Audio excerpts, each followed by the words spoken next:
Alright everybody, welcome to the second grand video of this year. It is an unboxing of my collection that I've been collecting on and off throughout the years, pretty much ever since 2017-18-ish. Took some years break. Now, we're gonna not only be unboxing them, but also be placing them in the display cases behind the boxes. I'll probably have the whole wall of figures as the thumbnail, but you'll see each one of them as I grab them. All right, without any further ado, let's get straight into it. All right, so first we have this Figma figure.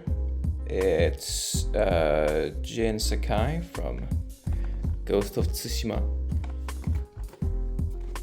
On the back as well.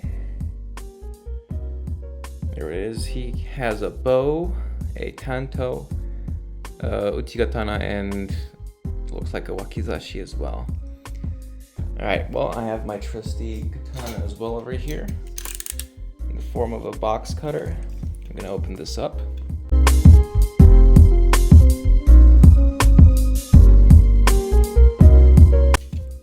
Go. Let's put that here.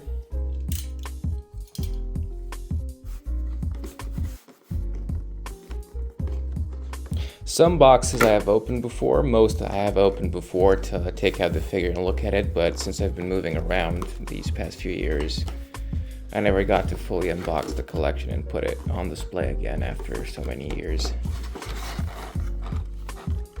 Well, here we have it. Let me do a zoom out. There you go. Here it is. Here is the inside as well. Looks like it's a map of the game, the Tsushima Island.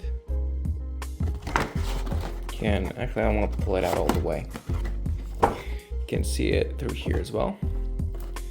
Here's the box. Let's put it to the side for now. Okay, what do we have here? Do we have any pieces of tape holding this? No, it's just clip on.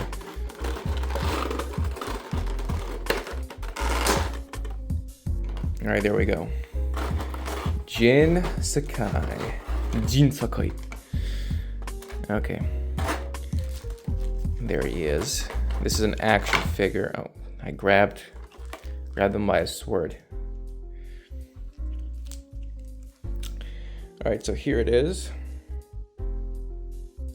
Here he is with the cape and everything. The cape seems to be not the highest of qualities. The armor plates move around, which is really nice. And the outer ones, here's the sash. We have... Man, this is annoying. Okay, so first of all, I don't know where this was sitting. I guess, okay, it has, you can see over here, it has like a notch. You can attach it to his hip. Did I, don't tell me I just broke it. You gotta be fucking kidding me. Did I just break it? Okay, bro, this is not that high quality. I think I might have just broken them by pressing it. Really? That fickle? Come on, man. What kind of quality is this? No, I don't think they break. I think it's just a placeholder. Because I pulled this out from here as well. And it was just this. It couldn't have broken that easily. I didn't even press that hard. Okay, how am I gonna get this off? Camera focus. Camera's not focusing. Come on. There you go. Okay, so I finally got it out. It was super goddamn annoying. Come on, focus. I think they're just placeholders. If you want to display it for some reason without the full sword being able to be pulled out or something, or I don't know. There they are over here. Actually, I should have had a trash laying around. Doesn't matter. So here's the full figure again. Let's pull this shit out of the way. Not the highest of qualities, but then again, it's an action figure. Come on, focus on the face. There you go. Can move his legs around and his arms as well.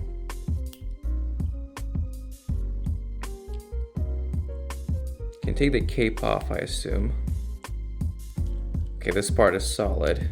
This part. Can move him around. That's real nice. Okay, let's get this is the ninja blade on the back. It's not a ninja blade because it's curved. They're called ninja to, and usually they're straight. He also has the face with the mask. If you want to switch it to that one, but I like this one better. I think I'm gonna display him without the mask. Okay, now time for the truth here. Also, I'm gonna have to pick up the sword I just dropped. Hold on. Okay, so does this clip onto here? Yes or no?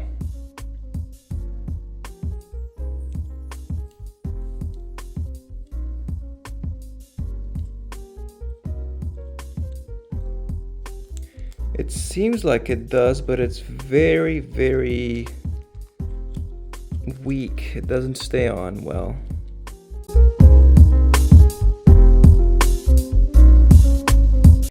It will not stay on there.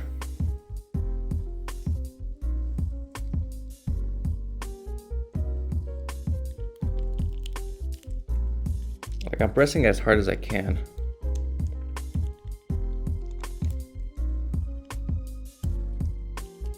That's just for show. That does not stay on there. Like, I can pull it off without even trying. Okay, so all of them were like this.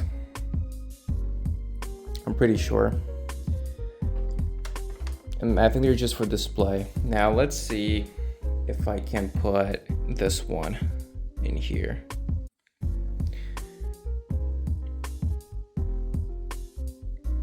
Okay, let's see. Moment of truth. Let's see if it fits. Is it the right way around? This way. No, it does not fit. So I didn't break it. They're just meant to be like for show. The ones on the outside are meant to be held only, not stored, not sheathed. Okay, gotcha. Now this wasn't too expensive. I got it a few years ago. I don't remember how much I paid, but I don't think I paid over 70 bucks for this. Okay, we have, what do we have here? What is this? Okay, so I finally managed to break the tape over here. I don't know what this is. Figma. Is this for just carrying around? I guess this is like a bag to put all the small pieces, the loose pieces you can change. That is a really, really good idea that more figures should include. Because if you don't want to keep the whole box, or if you don't want to like open the box each time you want to switch them around, that is really good. And also it's very effective for storage. Because it's just a plastic bag compared to a whole ass box. But yeah, very nice touch from Figma. I like it. Okay, what else do we have? Figma Jin Sakai, caution. Okay, tells you the instructions, the pieces, the base. Right, how to attach.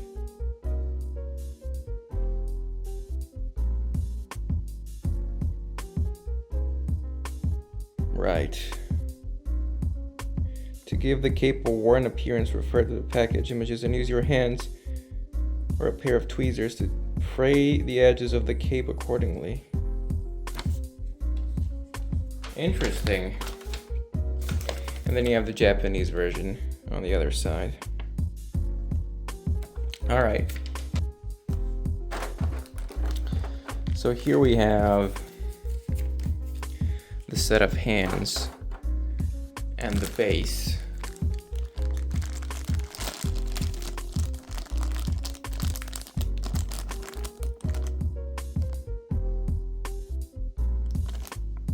Interesting. That is really nice that they have this plastic piece. Okay, the figure might not be of the highest quality. It's still not bad. It's not like Chinese knockoff quality either, even though it's probably made in China. But this is that bag. Where is it? That bag over there. And this is a very nice touch. This plastic thing to attach the hands to it, so you don't lose them. Very nice. Okay, so it looks like this needs to be, it makes sense now why they give you the bag, because you can't keep this since it's not sealable, resealable I should say. So I'm just gonna have to puncture this. Okay.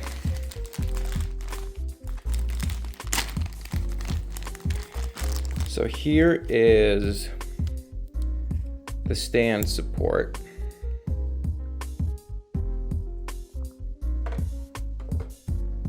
Additionally, they have the base, don't drop the base, Figma, and then some bullshit trademark probably.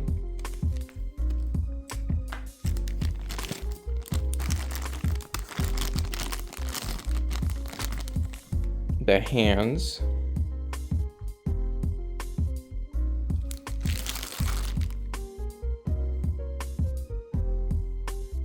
Back, and looks like these have a different kind of armor.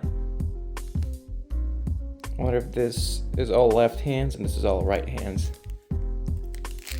Right, oh, and almost forgot. There are 2 more pieces in here. I may have to consult the manual again. These 2, okay. So, question is, how do I want to display it? Is there a way, I wonder, is there a way to hold the bow on his back?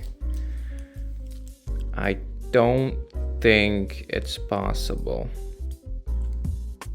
Oh wait, Hold on.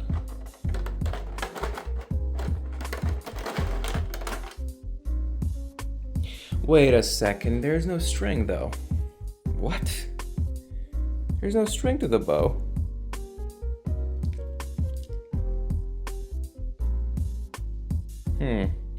And it's the large bow as well, from what I can. No, is it? No, I think it's the small one.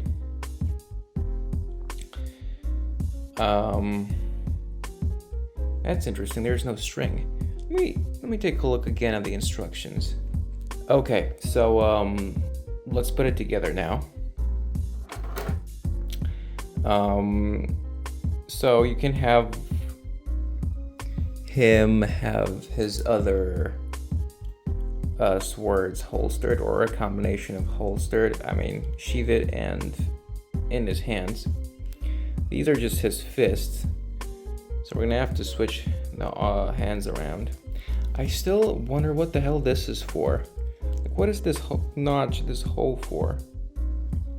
Nothing seems to fit there unless you want to put this. But no, because this also has a hole. So what the hell do you put on his back? What? Doesn't make any sense. Unless it's, oh, I know now. It's for the arm. It's for the stand arm. Okay. Right, well, let's get to customizing, shall we?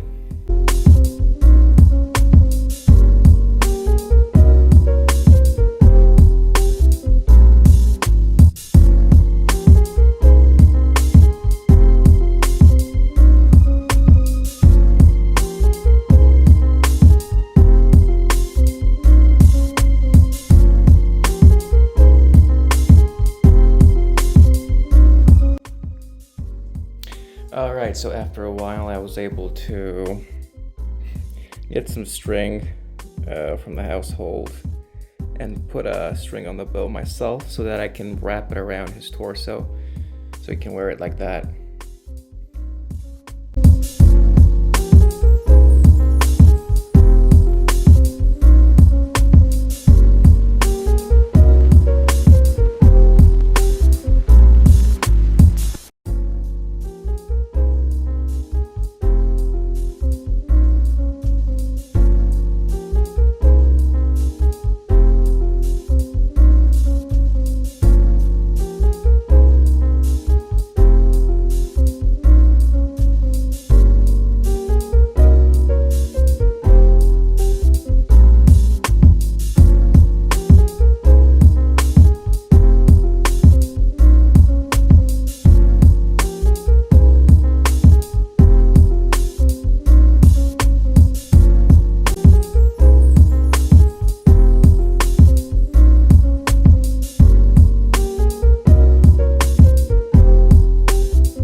Okay, fucking finally. This is a horrible figure in terms of practicality, but it looks cool and it has a lot of options.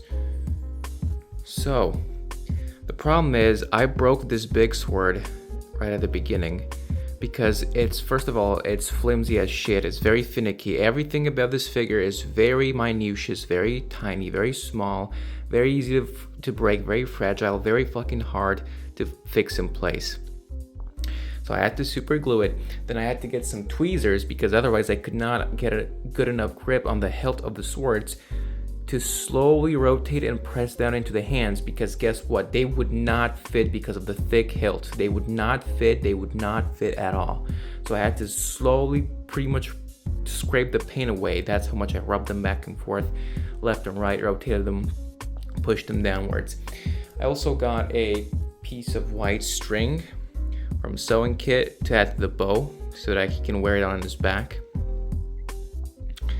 So this is also, I don't know if you've noticed or not, but his face is a little bit dark, like he has ash or mud on it, because he does on the model.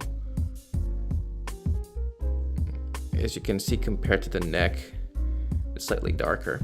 So this is my final pose. I may work on it a little bit more. I'll show you guys and gals the display cases at the end. I might fiddle with them a little bit more. Probably not gonna leave them in the way that I'm gonna place the figures right now. But yeah, this is the first one, and probably the one that will take the longest to edit because this took over an hour to do. All right, I'm gonna fiddle a little bit more with the anatomy and position before I put it in the display case. Anyway, on to the next one we go. Right, up next we have Kazuto Kirigaya, I think is his name. I dropped SAO, sorry, not sorry.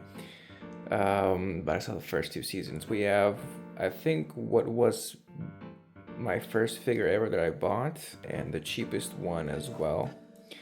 Yeah, Kirito or Kazuto from Sword Art Online.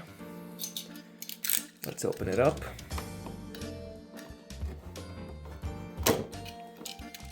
There you go. As I said before, I packed him including with tape when I moved. So obviously I had this displayed before, and also the box was opened. Here's the box. Sales outside of Japan only. Front, side, back, bottom,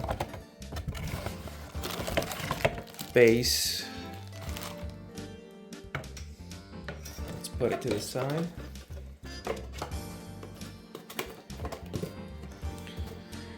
Okay.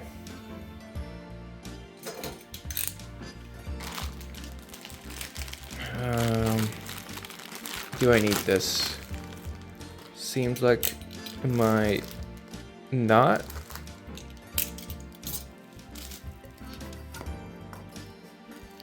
The white base, his guts imitation sword, not really, but kinda. And him over here. Careful. I don't even know if this is a knockoff. I don't think it is a knockoff. I just think it's like a really cheap figure, which is fine for your first ever figure. I think I bought this in like 2017-ish. That was around when I started collecting figures. And I've had my on and offs since then. My time is where I collected more, or years where I didn't collect at all. If I would have kept constant, I would have had probably double or triple the number I have right now. Also, judging by how the world is going right now, prices both for shipping and figures have significantly increased, just as I was about to really get into it in the 2020s, so there's that. Anyway, so here's the base. If you can see over here, there's a little dent in it for the sword. We're gonna put over here, all nice and on the spot. Press down, don't be too gentle with it, but also don't treat it like a weapon, like a firearm.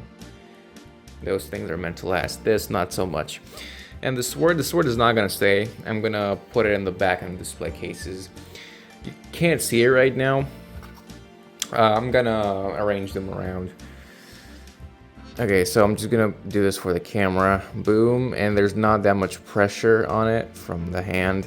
So there it is, if you move it around. Let me see if I can lift it without it falling. Okay, I'm gonna need to use 2 hands for this. Here you have it. Here it is, all right. Now, let's move on to the next one. Alright, here we have Black Hanekawa from Bakemonogatari. So let's open it up. The box is kind of battered, that's how I received it. Got it, this I think was my second ever figure. A bit broken. Here's the base. And the figure itself and her banana. Oh god. Stuck to something. And her banana bed. Box. Front. Side. Other side. back, or is this the front again? No, this is the back. Or front, I don't know. You figure it out. And obviously the bottom and the top. Not the best box, or like rather not the best condition for the box. Okay, so let's start with Hanekawa herself. Here she is, up close for you foot fetish guys and gals. Back, the nails are made, I think, kind of like darker skin color, sort of like almost like a brown, but not really, very light brown. Kind of like a orange, brownish orange brick, but light, not dark. Thank you, camera, so much for focusing. Okay, so that's her. We're gonna put her over here to the side. Let's get our banana bed next.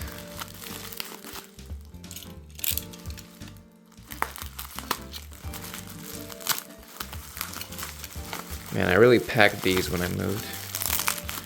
Caution is good, but didn't need to go that hard. I didn't travel by plane or anything.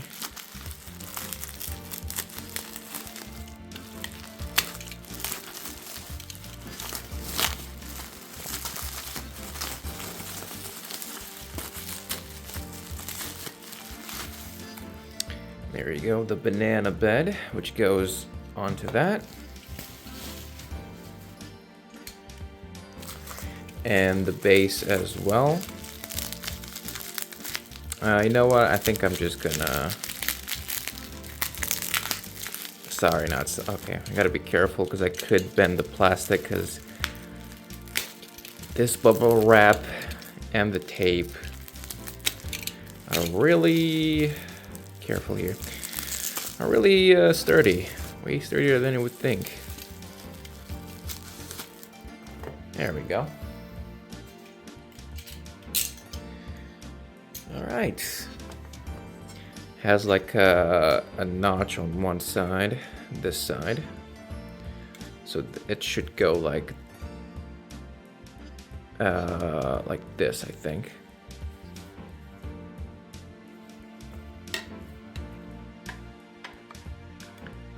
There we go. And then you just clean it slightly and then put her on. Want her to, if you want her to slouch more like that, or you could also pull her up more if you want, like this, I guess. Like that. I think I'm gonna keep her like that. So there you go, that's black Hanekawa with the banana couch, bed, whatever it's called. And on to the next one. Alright, next up we have this Kiryu Kazuma figure from Like a Dragon or Yakuza or Ryuga Gotoku. There you go. It also came with this partition screen or whatever you want to call it. This is the back. Alright, let's open it up. First of all, let's take a look at the box. Of course, the dragon tattoo from his back on the side. This is the other side. We have the Ryuga Gotoku here, the front.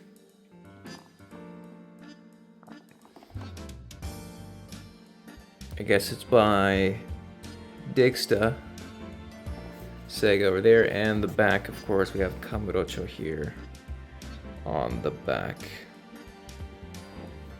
and vertical like this as well. There you go. All right, let's open it up.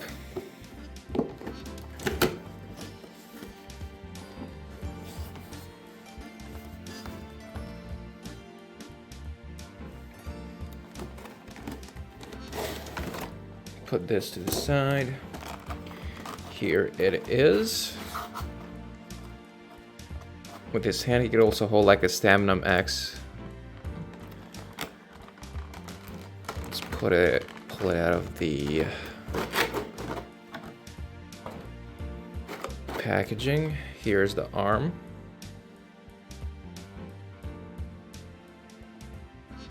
The Stamina X.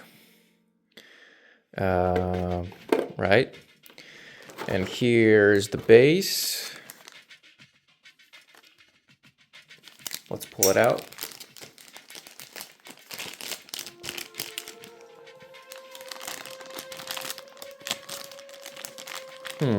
It's interesting.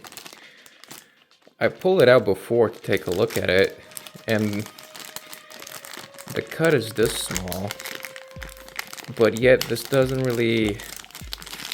Okay, there we go. I put this to the side. Here's the base without the plastic, of course, very nice base.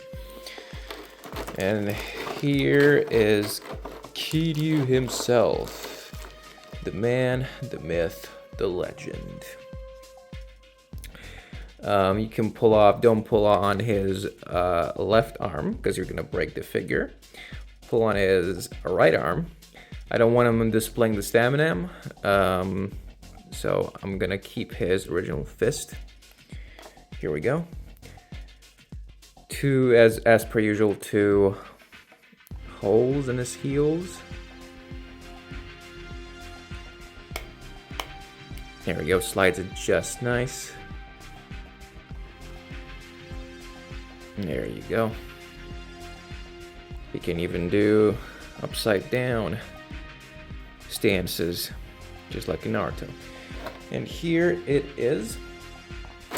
Let's place it on the table. Here he is. All right. So this is Kiryu from Yakuza. I don't know what this particular version is from. It seems like it's from Kiwami or Kiwami 2 perhaps. Alright, well, I really love this figure because Yakuza is my favorite series, well, second to Shenmue only. But yeah, with all that being said, let's get on with the next one, which is his complicated friend and sometimes enemy, and that is Majima Goro. Here we have the front with his name, Majima Goro. Goro is his actual name. His surname is Majima. Ryuga Gotoku on the left lower side. Digsta right side.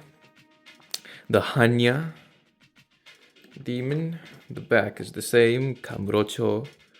Good old Kamurocho. Here's the vertical view as well. Side, very nice with the Yakuza typeface, but it's just a gold brushstroke, Ryuga Gotoku, and the front. Let's open it up. I don't know what happened with this. I guess it got a bit damaged in transport, or I did that when I opened it the first time around. I don't remember. There we go. Put it to the side.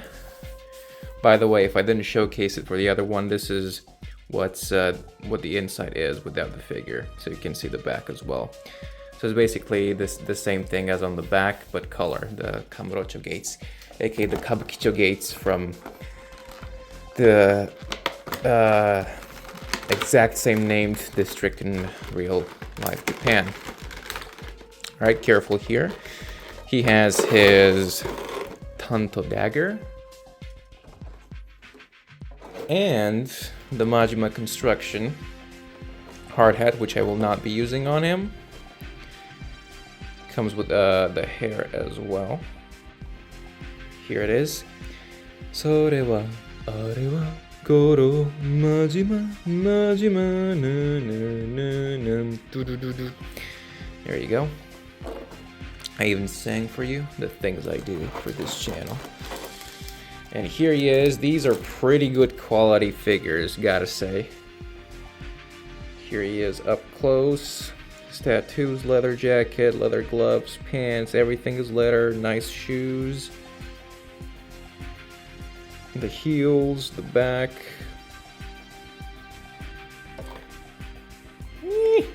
Yeah.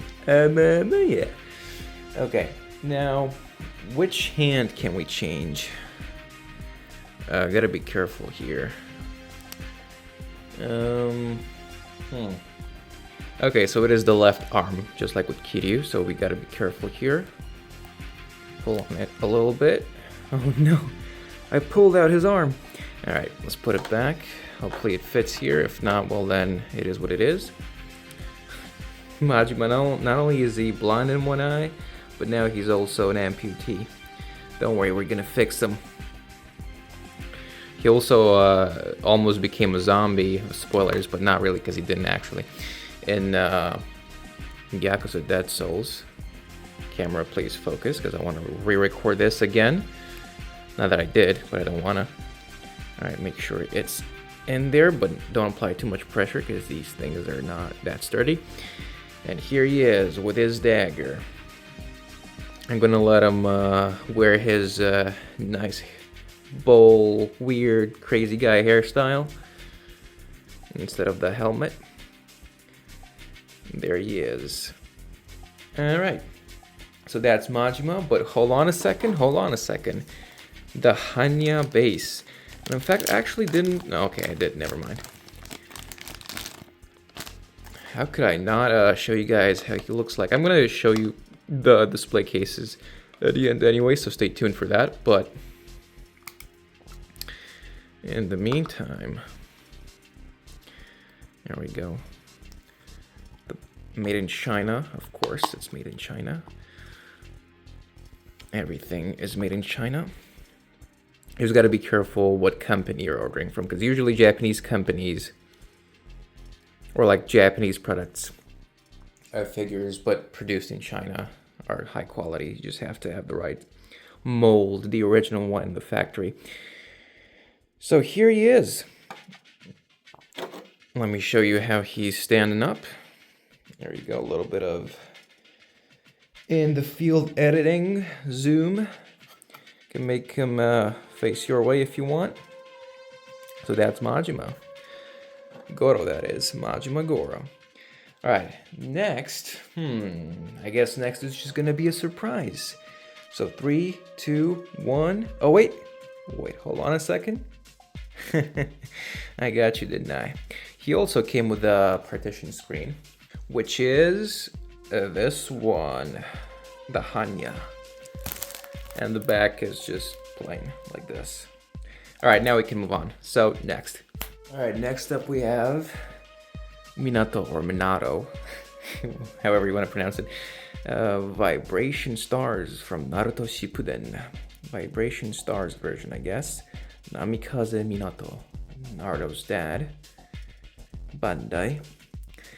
Obviously, you've seen the front, the side. Namikaze Minato is what it says on the side. The back, the other side. There we go. And the top. So now let's open it. Now this one, I bought it from an actual physical store, not online. So this is how they packed it at the cash register. Yep. I didn't say anything because I already wanted to leave anyway, so. But this is quite a good figure for how cheap it was, honestly. Like, the quality is really, really not that bad. Like, take a look at this.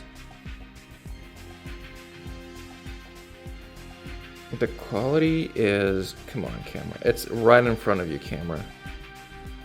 Quality is really not that bad. Like, the plastic is good, doesn't feel cheap, it feels sturdy. Oh no, he has a hole in his ass.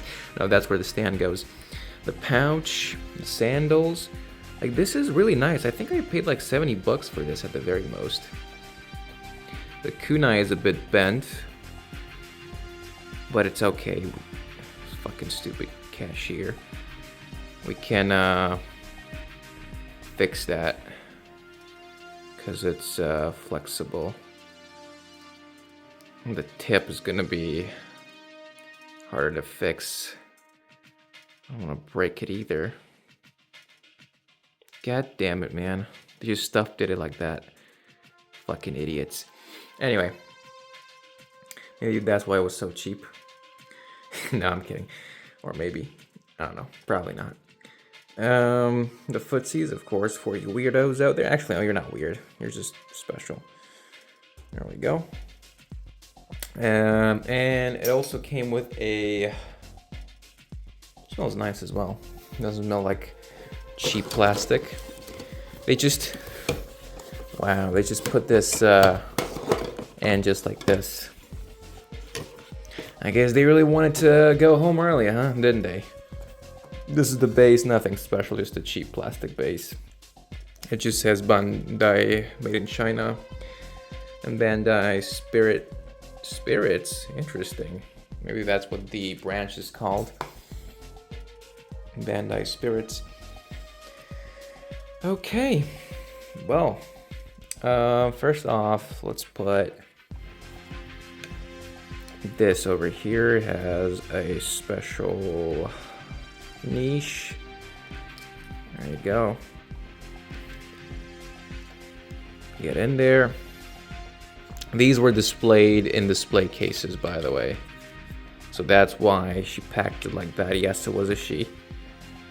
I don't know how relevant that is, but it was a she. Okay. I really make sure it's in there. I don't want this to fall. Okay, well, apparently it comes off like that. For some reason it comes off like that. Maybe you can change it to something different. I don't know why that happens. Hopefully I didn't break anything. It doesn't look like it's not supposed to do that. Like it has a specific indentation for that. Okay, it's in there. So this is the figure. Fucking camera, the most professional setup that I have over here. Anyway, so the Uzumaki on the back. This is how he looks like from the side. And you'll just see him better at the end anyway. So yeah, the Minato Namikaze figure. There you go. On to the next one.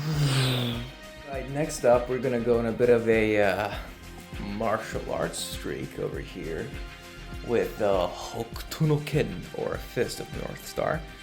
And we're gonna start up with a noodle stopper figure, Raioh from Fist of the North Star. Thing is, this is my only, for the moment, my only noodle stopper figure.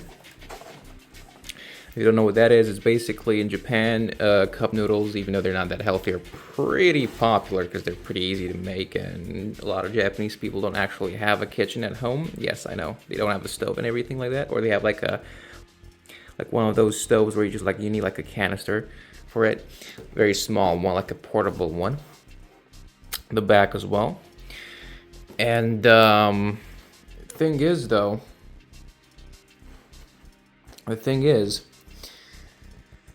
while you prepare them, you're supposed to put boiling water, and I guess, because I've never experienced that before, even though I ate instant ramen before, the steam or whatever, the heat is supposed to like lift the lid, and it's annoying, so you just put those figures on top, which is so Japan to have plastic figures specifically for that. Like, that is highly customizable, highly otaku, but not in a bad way. Anyway, which is why it precisely does not have a base, as you will see. And all, if not a lot, if not all, rather, cup noodle stopper figures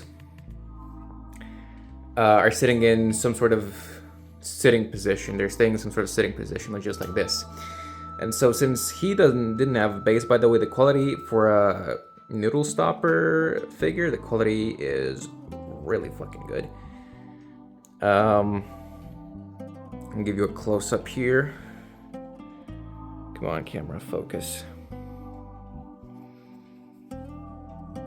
Come on. Yeah, so I came up with hey now, impromptu solution to that, and I'll show you in a second. Okay, so basically, this is like earphones box. I'm not gonna show you which one because I don't want to promote them. But yeah, earphone box, and I just it's gray. But I just painted with a marker. I painted the front brown like it's supposed to be like a wooden crate. And this is actually the first time I'm gonna see if it works. It does work. It does work. Come on, camera, fucking. This is so annoying. Because I only have two hands. I don't know, I'm gonna press on this pee-pee. Anyway. There you go. So that's how he's gonna stay on the display case. So yeah, very nice definition on the muscles and the veins popping out and everything. Pretty cool. And the streak, the Hokuto no Ken streak, is not stopping here. We're gonna continue with the next figure, which is Hokuto no Ken Fist of the North Star, Kenshiro. Here he is. The front is like with the apocalypse raiders and everything coming towards him, and he's ready to omae wa mou shinderu them. The side with the classical manga look, very, very nice side. Abystyle Studio, which is like a distributor, I think, like a French one. SFC, Super Figure Collection, I think that's the company that made it. The back, which is really nice with the North Star. And the other side, a more cinematic look at the figure itself. The bottom and the top. Alright, let's open it up. Oh, did they, don't tell me they taped it. It's fine, even if they did tape it. We have this. Alright, here. Hello. Alright. Maybe this one. Easy. Oh, here. Right. Shoot in there. And this one's like this. Exactly what I want to now. Okay. What else? This. Right. Here it is. Ooh, we have the North Star. Have some North Star graphic on the inside. Again, they just kind of shoved it in here, fucking idiots. We have the post-apocalyptic town. Can't see it because of the glare, but that's how the inside of the box looks. Okay. We have the base, which is taped, but I removed the tape anyway. So here's the base, some ruined concrete, pavement. The bottom. The top. Please focus camera, thank you. I'm gonna place that on. This is a mouse pad that I'm using, but it was my mouse pad, Black Lagoon. This figure is really high quality. Like, and it wasn't even that expensive. I don't even remember how much I paid for this. But this is pretty good quality. I'm not even kidding, as they say. Come on, focus. Yeah, there you go. Focus on Kenshiro. The shoulder plates, the nunchaku, the back.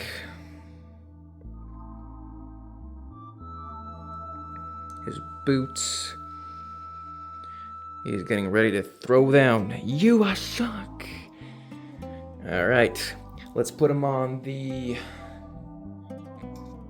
stand. Okay.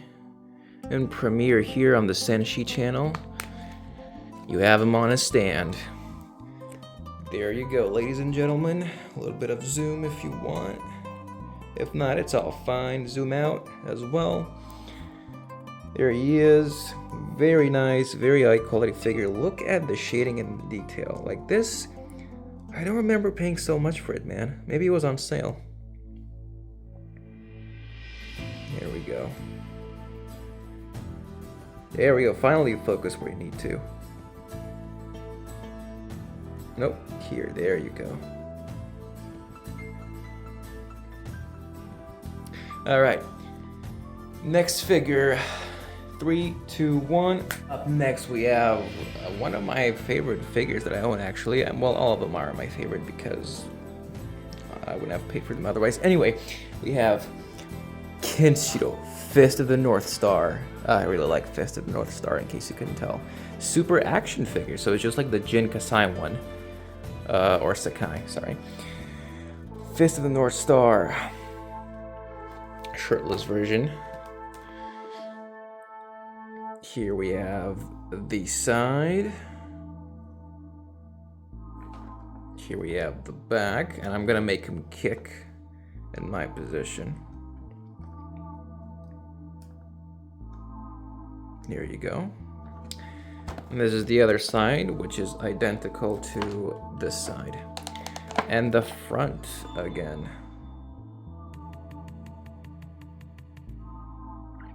Okay, let's open it up.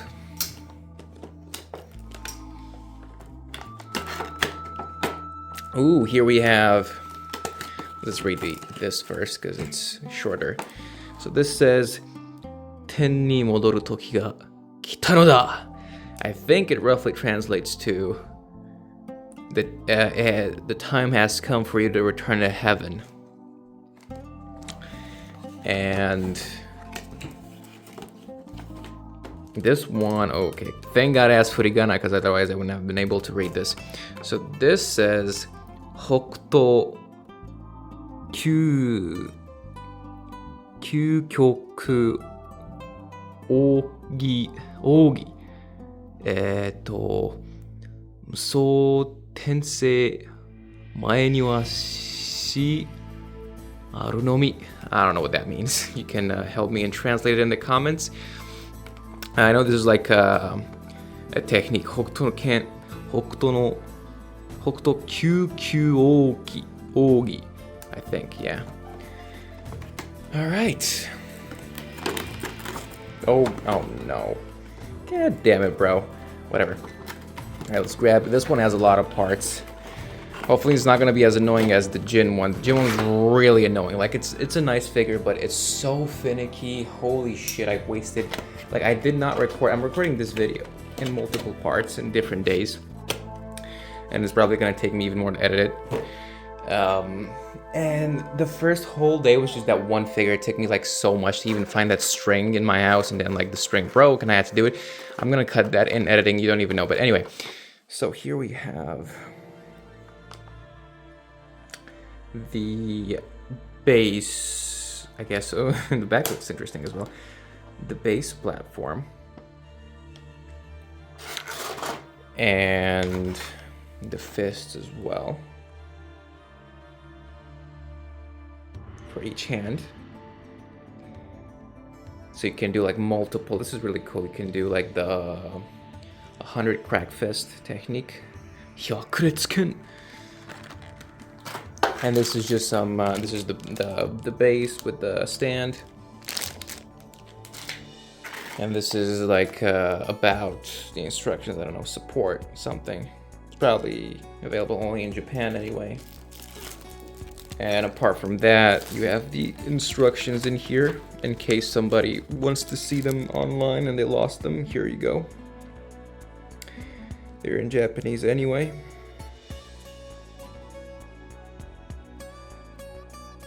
It has a lot of joints. The back, if you can and want to read that. All right. Okay, so now let's open up the figure properly and assemble it. I've opened it up before, full disclosure, obviously. Here it is.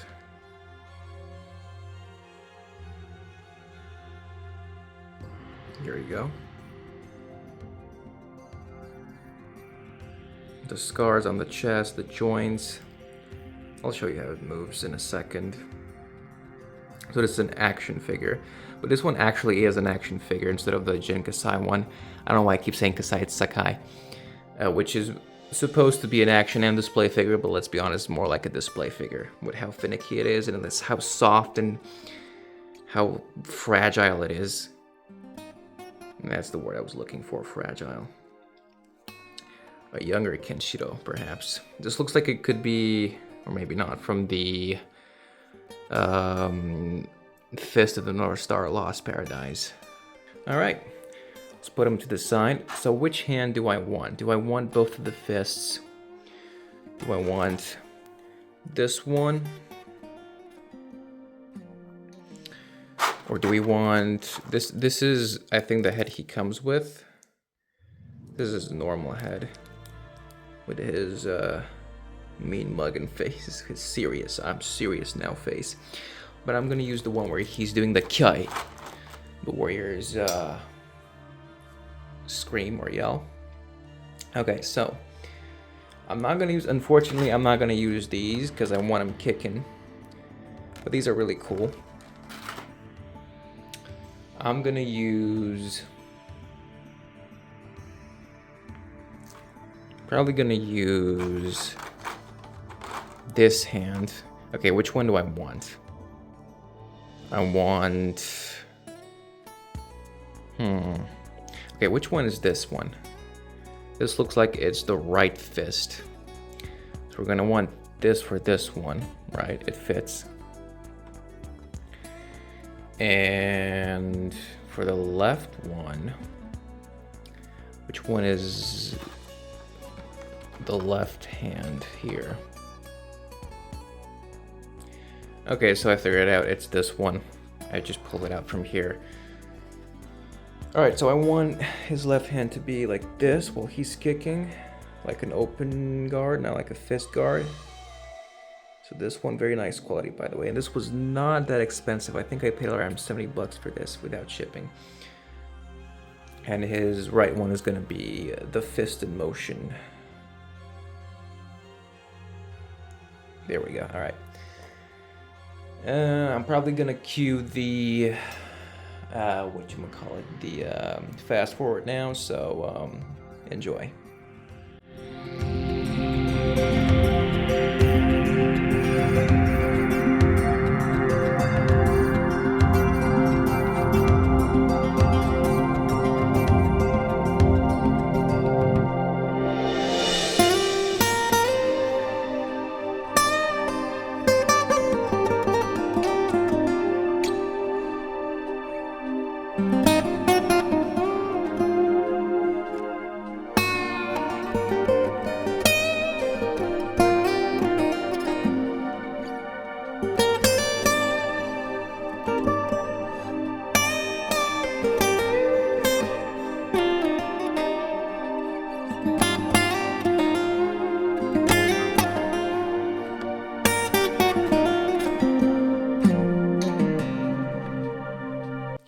Okay, so after some fiddling off camera, I settled on this pose, a side kick with the fist in action and the left hand like this from the back as well. I'll show it, I'll tweak it a little bit more once I put it on the display case. In particular, this right foot, I'm not exactly satisfied with how it's sitting right now, but I'll show you guys and gals how it turned out at the end when I'm going to present the whole display case because there's two of them. Anyway, so yeah, this has been the Fist of the North Star streak. And next up, we're going to be continuing with something perhaps unexpected. 3, 2, 1. Right, up next we have Avatar: The Last Airbender Aang figure. What? I bet you didn't expect that. Abystyle again. This is the front. It's not tied in with anything, so I gotta be careful because if I do this, it's gonna fall forward.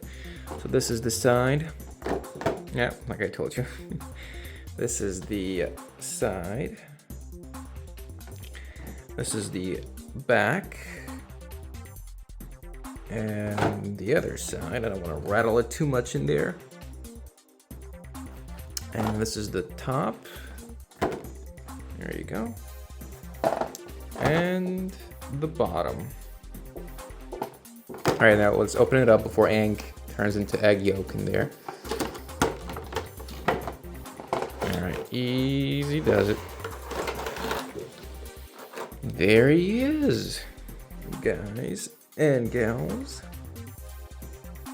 The Avatar himself. Man, I love that show. I'm gonna be honest with you, that's what got me into anime way back, like over 10 years ago. Way back when. If you ask me, it's a Western anime. Honestly, like, why not use that term, right? Okay. So, we have his base over here, of course. It's pretty much like Uncle Iroh's drawing in the sand. All the 4 elements with their nations. Nothing on the back, just some trademarks or whatever. Come on. Come on. Come on, man, focus. There you go. Okay. I don't know what this is. This is like a, I don't know, commercial for other figures they have. I guess if you're interested in that. Oh, from Death Note as well. Well, there you go. Okay, now let's put this to the side and put the man of the hour, the man who ended the war, the 100-year war, on his pedestal. Even though he doesn't really want the attention. There he is. Back as well with Momo. It would have been nice if they somehow managed to put Appa on this as well. So yeah, there you go. That's how the figure looks like standing. A little bit of zoom in if you want. I know it's not the best angle. It is what it is. Zoom out as well. And yeah, with all that being said, we will be moving on to the next figure now. 3, 2, 1, wipe out. I don't know why I said that. Anyway. Alrighty, next up. Well, there we are delving into a little bit of a timepiece, not really, but kinda, with Rurouni Kenshin. And no, it's not Kenshin first, it's Hajime Saito from the, is he from the Shinsengumi? I forgot. I have not seen Rurouni Kenshin in a long time. Anyway, it has a bit of a dent here. Interesting, didn't see that when I bought it. Anyway, let's open it up. I have not opened this up before. I don't know if I remember to mention what boxes I opened and didn't open before, but you could probably tell by the fact that some had seals and some didn't, but that's not a rule, because there are boxes that I sealed up later when I moved them around that I had previously opened before. Okay. Let's take a look. So, this is the back. Rurouni Kenshin here. Luminasta is the company, I guess. Hajime Saito. 15 plus, guys. If you're under 15, this is not for you. I wonder why you chose that age. Okay, this is the upper part. Sega. Why is Sega involved? What? This is the lower part. And now let's bring them out. This is how he was packed. Interesting. Okay, so he's packed in half for some reason. The inside is one of those smaller boxes that don't have a transparent display, plastic, whatever. Okay. Oh, let us take a look here. So, is he taped with anything? Yes, he is. See if we can do it by hand. We kinda can. There we go. Oh no, he was cleaved. Okay, the legs and feet. This looks very wrong. So obviously, this one is on the cheaper side, as you can tell. which is fine because it still looks good. And I love Rurouni Kenshin. It's one of my favorite anime. And I only had one figure, which is also pretty expensive, a really good one. I'll show it to you later. It's coming up. Okay, so this does not move. I don't want to have a repeat of the Jin Sakai figure. Alright, so I just, put it in like that. That's what he said. Okay. And kind of just shove it. Okay, I was gonna say another dubious line. Okay, and there he is. Let's get a close-up of his face. If the camera would focus, thank you very much. His sword. The detail on the face is nice, as you can see. Yeah, so a pretty cheap figure, not that expensive, but still good quality for the price. I don't even know what my most expensive figure is. I know which one I paid the most for it, and it's definitely not the most expensive in terms of quality, probably. But I really wanted it, and it was years later after it came out, so I didn't get it from the right place. Anyway, so this is the figure. This is his sword. He uses a sword fighting style that is heavily reliant on thrusts and stabs. Let's get his base. Let's put him over here next to Revy. He has some mystic voodoo, some bad juju, some spiritual pressure, reisatsu, or whatever it's called. I did watch Bleach and it's one of my favorite anime, but I watched the dub because I was a young kid.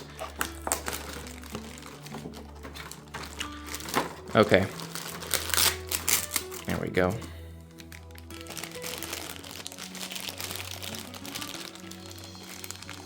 Here we go. Come on. The good old yank it technique. No finesse needed. See, he has this, which kind of looks like just goop or, I don't know, slime or something, but no, it's supposed to be like, I don't know, energy. It's supposed to be like flow of air or something. So let's place him on his stand. Which way is he facing? Is it like this? No, I think it's... Wait, what? Hold on. Okay, so after a bit, I was able to figure it out. I haven't pressed it in yet. This is the position. It's kind of awkward because you gotta force the legs apart and kind of like brush it against this plastic thingy because it won't fit otherwise. So I'm gonna try to press it in right now on camera. As you can see, you have to line it up yourself and kind of like squeeze a little bit, but eventually it just kind of pops in. Problem is you don't really have any leverage to press in. Okay, don't wanna press too much on the sword to the side here. Okay, I think that's it. Let's do the drop test. That's good enough. All right, so there he is. Hajime Saito. There he is.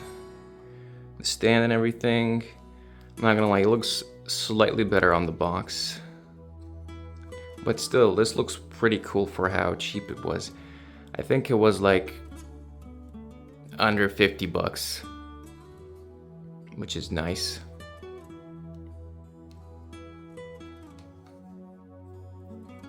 Yeah, so there you go. All right, next up, we're gonna have another swordsman, but not Kenshin, not yet.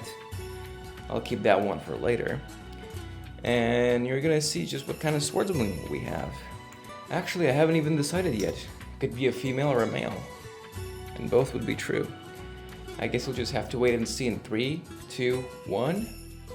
Next up, we have a very dear figure of mine from one of my favorite games. However, I like the prequel better.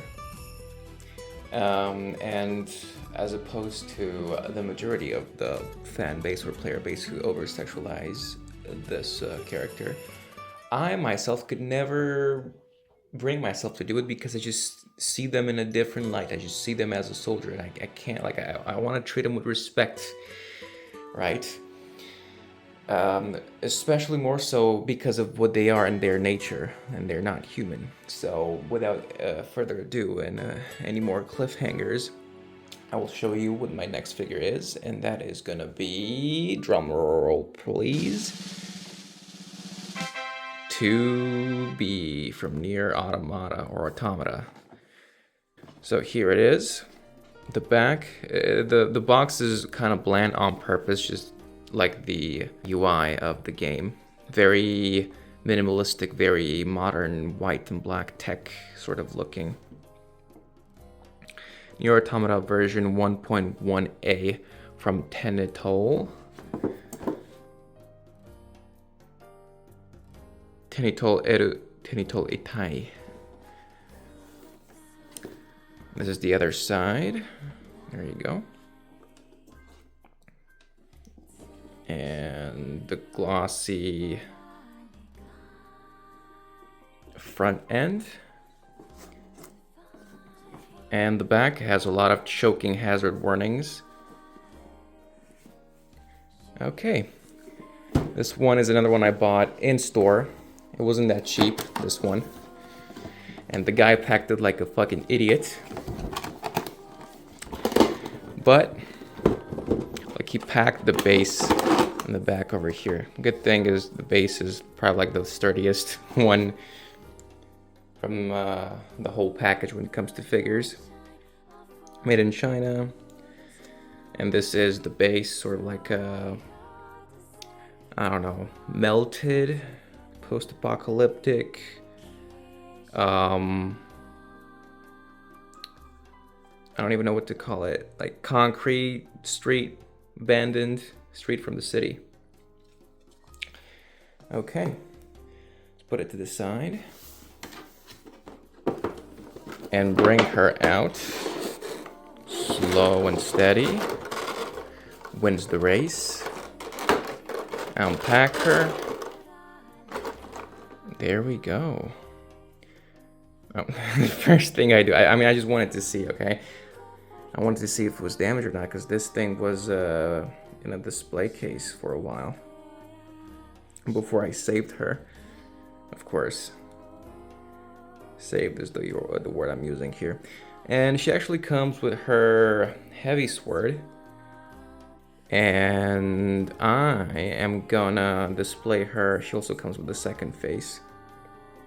I'm gonna display her without the veil, because I want her to know the truth. If you haven't played the game, no spoilers. So here it is. I'm gonna zoom in on the face. If you want the details, that's what we're here for, to unbox and showcase. She looks pretty well kept.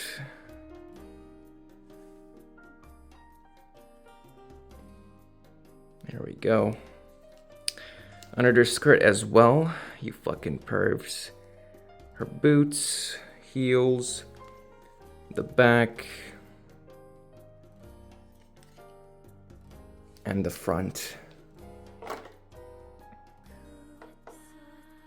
There you go. Now, let's take a look at her sword. We're gonna put her here. Don't worry, she's safe. This is the sword. Please focus on the sword. There you go. The heavy sword in game. Looks pretty flimsy, but not that cheap. The hilt, very nicely decorated.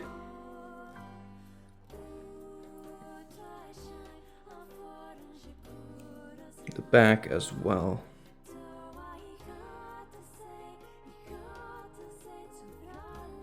All right. I'm gonna put that over here. And let's get the final piece. Her alternative face, which is this one. I'm gonna display her as this, just because I like her eyes. And it looks better to me that way. Yes, it has more significance if she's veiled. Her eyes are veiled, but this, if you really think about it, and if you have played the game, this has even more significance because it means she's free, kind of. Okay, now I wonder. Usually, I don't want to mess anything up because this shit is expensive. It probably came with a manual and paper and other plastic wraps and all that, but they didn't give me any of that. They just gave me this box. Because in the store they were displayed, they only have one piece, and so they display it in a display case. Yeah, anyway, I'm gonna gently try to remove. Actually,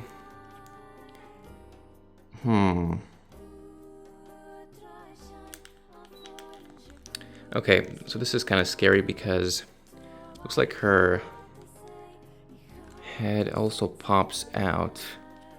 Okay, that's, oh no, 2B head. Okay, this actually looks creepy. This actually looks kind of disturbing.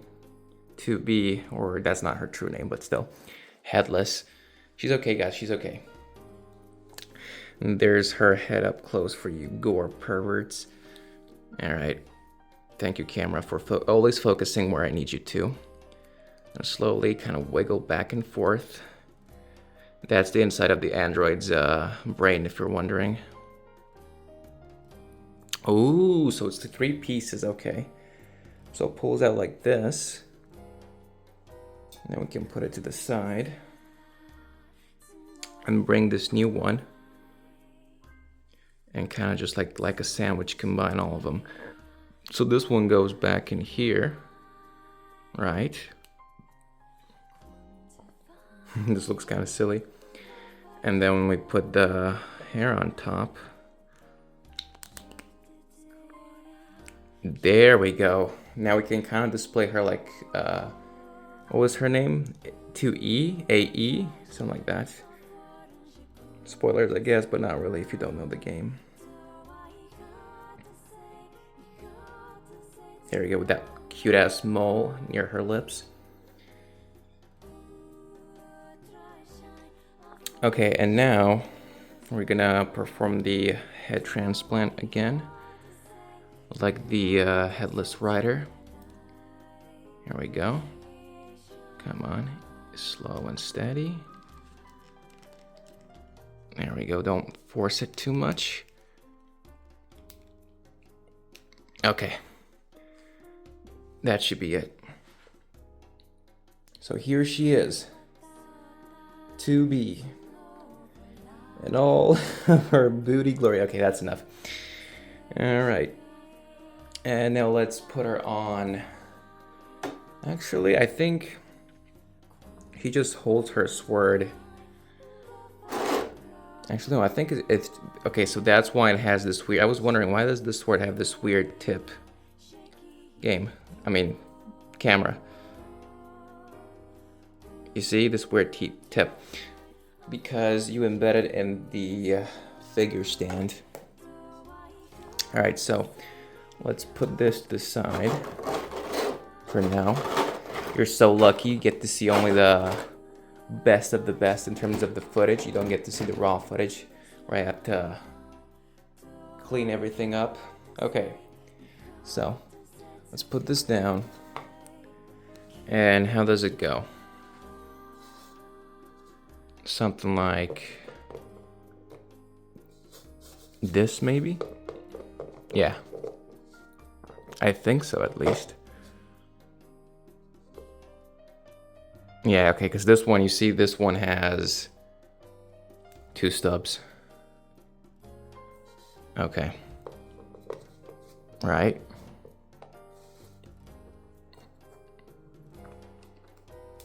Gentle.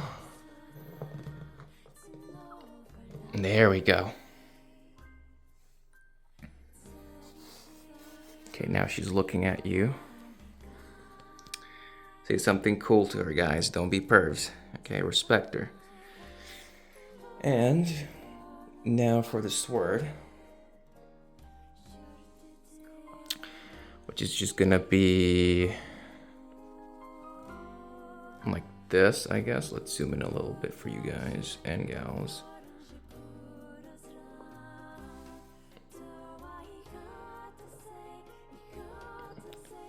I guess like that. Okay. So there you go. That's 2B. Front, side, back, and other side with the sword, the wiggling sword, and front again. All right. Now, I could do another swordsman next, or I could do a gunman, a rifleman, or woman. You kind of have some spoilers in the back anyway, but we'll get to them when we get to them. I don't know, I'll say maybe I'll do one of my favorite figures of all time. That doesn't say that much, because you can currently see 2 or 3 of them in the back anyway, which could be categorized as my favorite figures of all time, but but not really. Anyway, without further ado, let's continue on to the next one. Alrighty, next up we have Hyakkimaru from Dororo. There you go. One of my favorite anime, the modern one, the 2019 remake. I haven't seen the original one from the 50s. One of my favorite anime of all time. And the PS2 game is also really good as well. A lot of people don't even know about this anime, let alone about the PS2 game. That game has like, I think it has like 70 bosses or something. And yes, there's a lot of repeated boss fights, but still. Good smile, a classic figure company. So this is the side, this is the back. This is a very vertical one. The front, the other side, as you've seen. The bottom doesn't really have anything too interesting. And the top we have over here to the left, Dororo, and here, Hyakkimaru. And what does it say over here? Featuring Sayako Kamitsure. Interesting, I don't know who that is. Maybe I'll put it on the screen if I remember in post-editing. But anyway, obviously I've unsealed this before, but was it from the bottom? Actually, I don't even remember. Have I opened this before? I received this quite a long time ago now, quite a few years ago.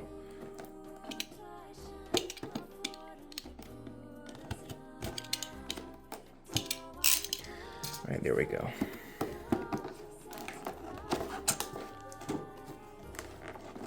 I don't know if this is such a good angle for this. This is a very tall box. Should probably move the camera further back, but then I won't be able to grab the figure myself because I have such a scuffed setup. Okay, so it has pieces of tape on the side as well.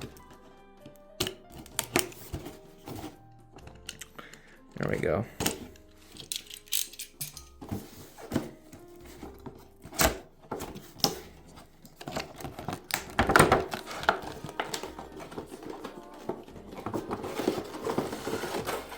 Take a look at the inside. The inside is just a bunch of clouds, as you can see.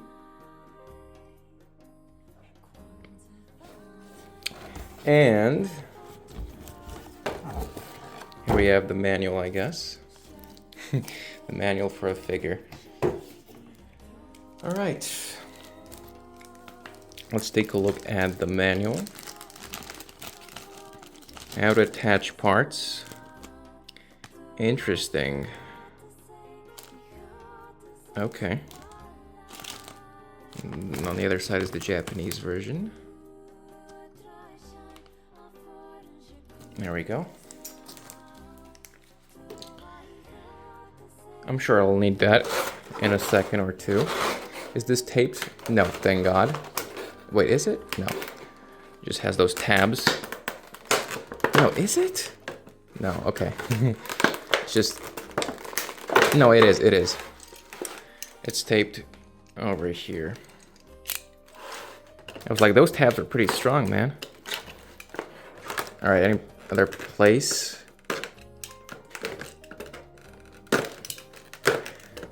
The tape is very transparent.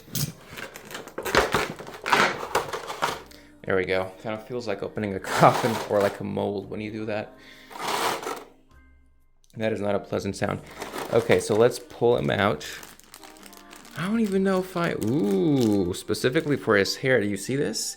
You see this foam nugget or whatever you call it?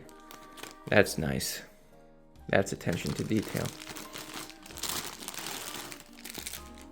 Not one, not two, but 3 plastic wraps. Okay, and there's another one here. Wow, very well packaged. I guess they didn't want this to break. Japan, am I right? Well, here we go. Damn, would you look at this? I don't think I ever unboxed this, actually. What a shame. His, if you don't know the story, it's an amazing story as well. He doesn't have all his limbs. And internal organs as well. The fake leg, fake arms, eyes.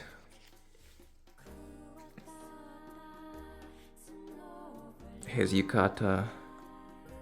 His sword that he uses sometimes as a backup in case his blades fail or something. The back, the front, up close, the sword details,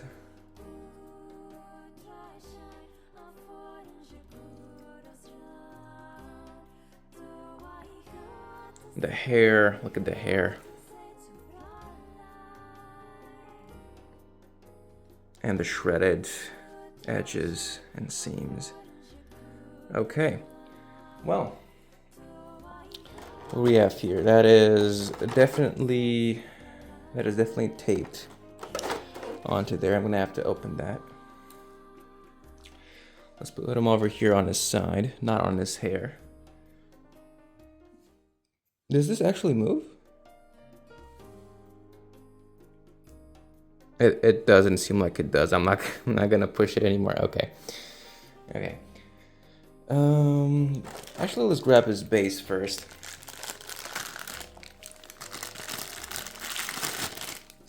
There we go. It's like a rocky little mound or cliff with 3 actual, looks like metal stubs. Okay. Put it to the side over here. And I guess cut this open.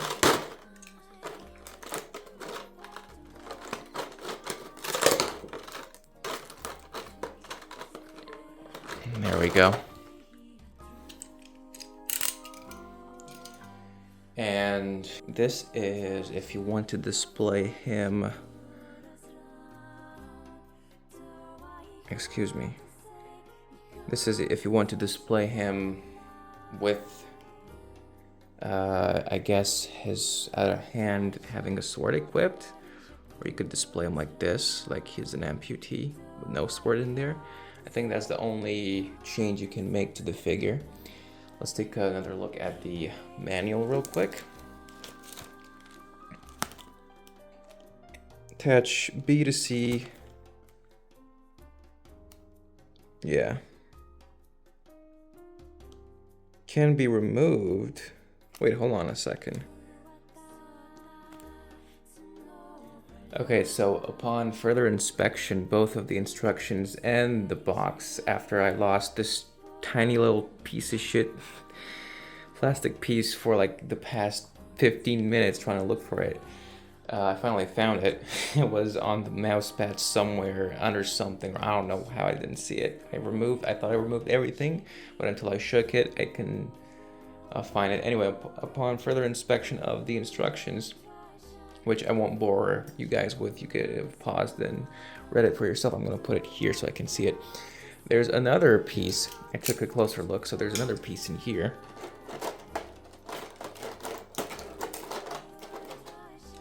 Kind of hard to spot with how small it is and how translucent the box is. So this is the bigger sword, the one that goes in his hand. Now this, it does not say anything about his knee, but it said that this is on a ball joint, so you can move his hand up and down like this, just a little bit. This does not, this is very fragile, do not pull this does not come out. So can you move this down just a little bit and up?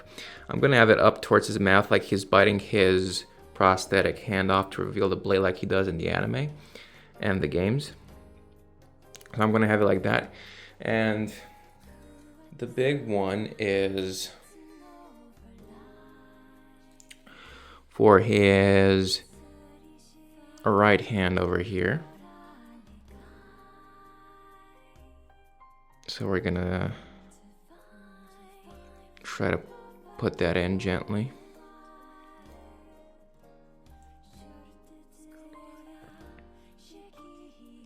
It's very flimsy.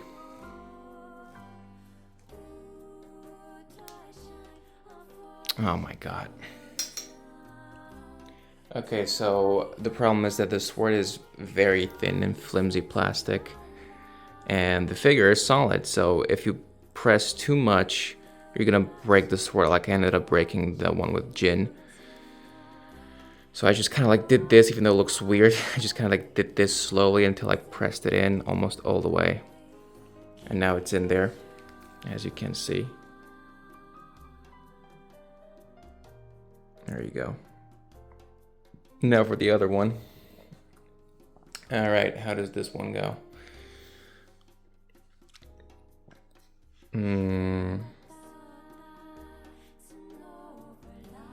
Okay. So it should go something like this? No. Wait, what? Hold on. Okay, so I just put it in, I was putting it in with the wrong side, the opposite side. They had like a little indentation in it. There we go. Don't slip. So yeah, that's the final look. Looks nice. I really like this figure a lot. And let's put him on. Let's put him on the stand as well. Okay. Let me verify. Oh, by the way, I wanted to show you this. He also has a loincloth if we're into that sort of thing. Anyway, enough fooling around.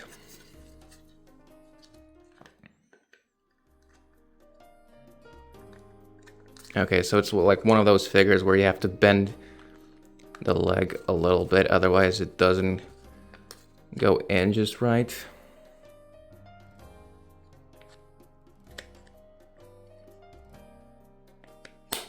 There you go. Now just press it in. Make sure it's there. It's not very sturdy. Okay, maybe I just had to press it in a little bit more. Always grab them by the hips, don't grab them by the clothes or anything like that, the legs. The hips and the torso is probably the most stable area to grab them by and push them down. So here it is. Here's the figure with the stand and everything. Front, side, and back. The other side as well. There you go. Very nice. All right. On to the next one, which might be the figure that I overpaid the most for. 3, 2, 1.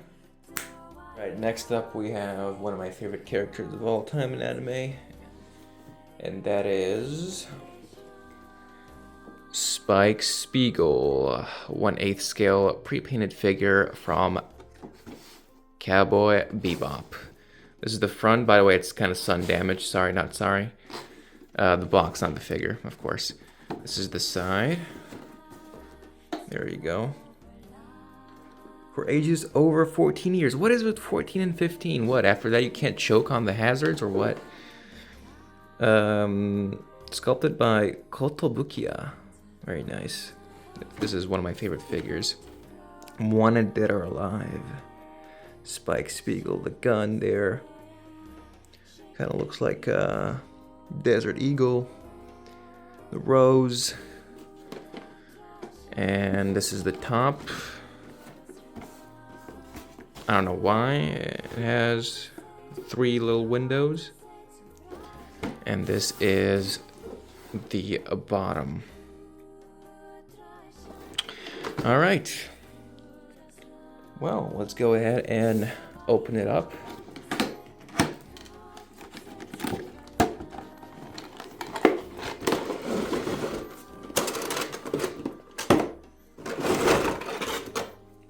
This is the inside, just the brick wall, in case you were wondering. Okay. The instructions in Japanese, which are simple enough to follow. And the rose over here, which I will pull out momentarily. Let's go in. Ooh, that satisfying popping sound. I associate that, and the smell of plastic, I associate that with a new figure. Man, how excited I was when I got this one. Yeah, so I'm going to tell you exactly what stupid-ass rookie mistake I did with this one. So, this was in my early days of collecting figures. This is one of my first figures that I bought online. It was not my first, but one of my first. And so, yeah, I bought it from Amazon, unfortunately. What a place to buy a figure. And I overspent. Yep, I'm just gonna tell you, I paid $500 for this, and I think this was way cheaper when it came out, but the quality is very good. As you can see here, the tie, the suit, the eyes, the face, the hair, and everything. Take a look at the gun. Is it a bit bent? I don't think so. The trench coat. The suit. Pants. Boom, gotcha. And the front again.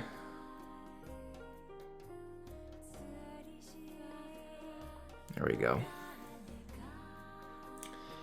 Okay, let's put this to the side and let's place them properly. This is the stand, very nice stand with the raised wall. You don't see many stands that have a raised wall. The puddle, that's supposed to be a puddle. And the back street alley with the brick wall. The bottom and the back. He only has, well, he has one in the figure. He has one stub in the figure. And one on the base. So let's put them together. And he also has the back one over here. Okay, first of all, let's line this up. And then press them in. There we go. Just like that. And there he is. God damn, does he look gorgeous.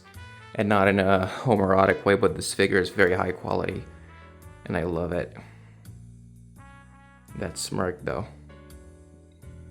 That smirk though.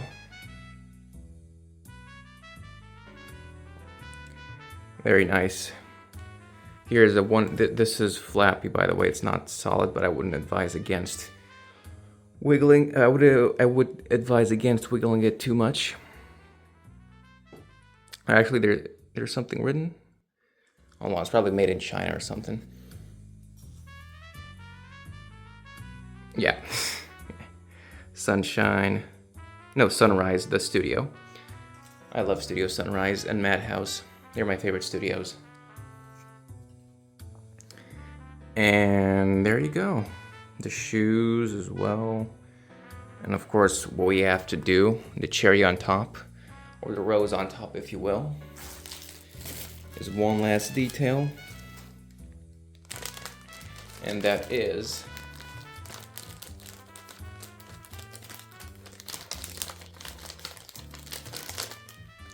to get this out of here, the instructions, which are only in Japanese, of course, and get the rose and place it.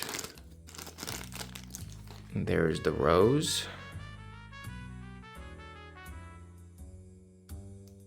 And we're gonna place it in the puddle right next to him. Just like that. Actually, no, I want it to be like this. There we go. This is my crown jewel here of my collection, probably. All right. Gonna get another closer look at him once I place him in the display case, and I'll show you at the end. But with all that being said, let's move on to the next one. 3, 2, 1, and... Alright, so up next we have kind of a witchy, kind of a bitchy, kind of a bad bitchy, witchy, but charming and kind in her own way nonetheless. Very polarizing character from one of my favorite anime, Bleach. And it's the black cat lady herself, talking about my legs, Yoruichi Shihoin. There she is, with her cat form and her tongue out. Says Shihoin Yoruichi. Shihoin. Okay. Gem series Bleach Yoruichi Shihoin. There you go. That's the front. And the bottom and the top and the side. The side is pretty nice. Let me put it into full view like this.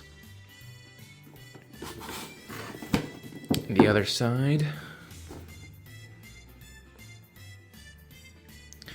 And the back. There you go. Now let's open it up.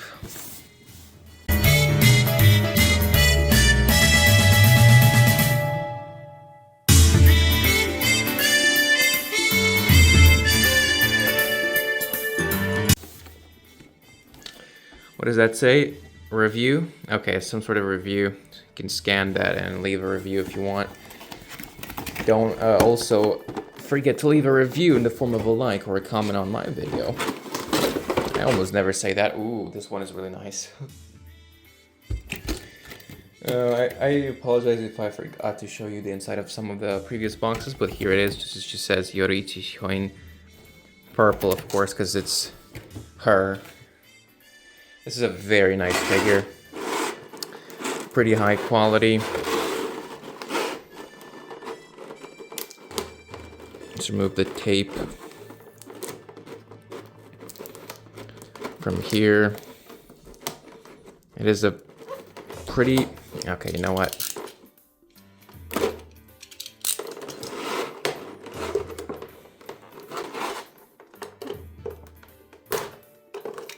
This side and this side. Thankfully, you just need to open it on one side like this, and that should be fine. There we go. This is a very nice figure.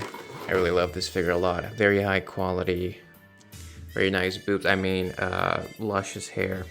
Nice. Tongue out, all cheeky like. The cat. Oh, don't forget about the cat. Here's the cat. Up close. Thank you, camera, for focusing. There you go. I guess it's from her... I guess I don't want to say any spoilers, but it's from later on in the anime when she fights with those armored shin guards and fists. When she says, "Talking about my legs?" Alright. They know their audience, let me tell you that. Here's the mitten. Close up of the glove underneath. The stand, I guess I had her... Actually, no. The stand itself is not removable, I don't think so. Or maybe it is, but it's nice. Maybe it's just glued in, I don't care. That's how she came. And a very nice quality. It doesn't feel cheap, it feels good to the touch, it feels sturdy, it feels, the color is very good, the material feels soft and luscious, shiny. Right, so, yeah, here you have it. From afar as well, the base, Yoruichi Shihoin Gem Series Bleach.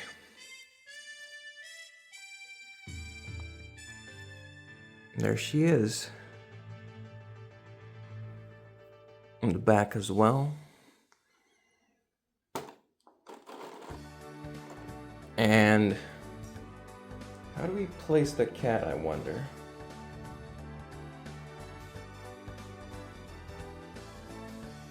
I'm guessing it's just like the rose, you just put it on, so it's supposed to be like this somehow. Hold on a second. Put it just very nice angle, by the way, just so that it doesn't fall. But if I move just slightly too hard now, it's gonna fall. So there's no kind of a bit of a disappointment, but the figure is very high quality and I love it.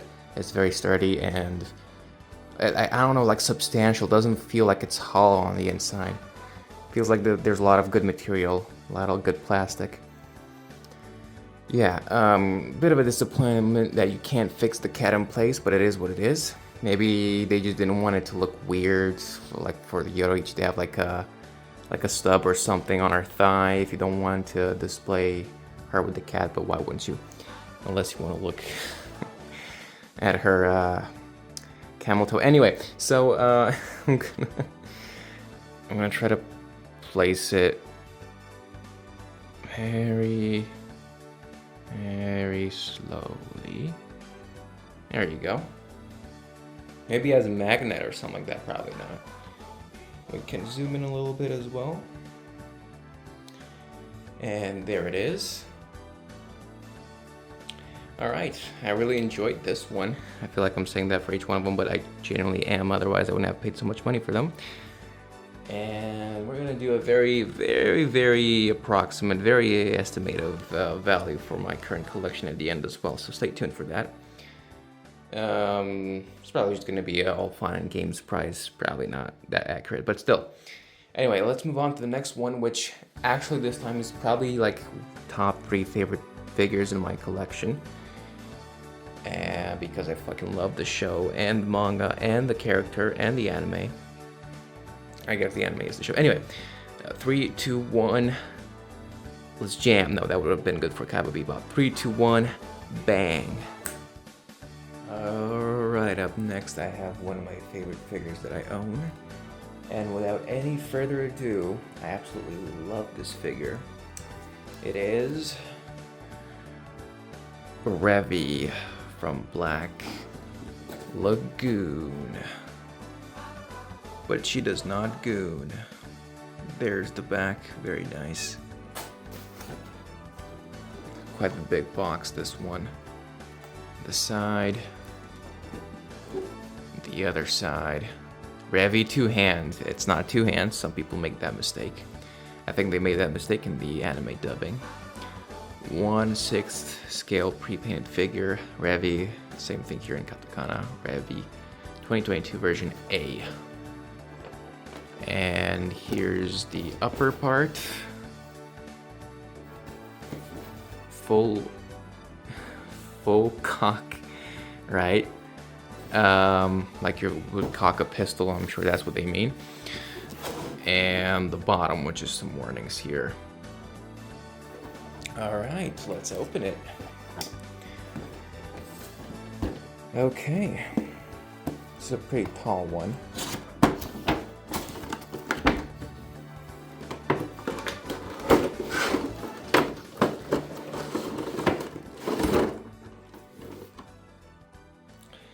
Okay, I've opened this before. Let's undo the clips.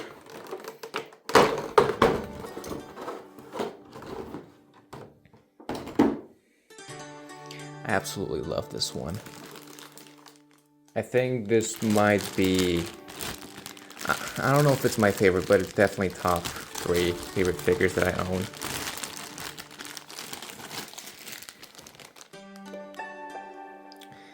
And there she is.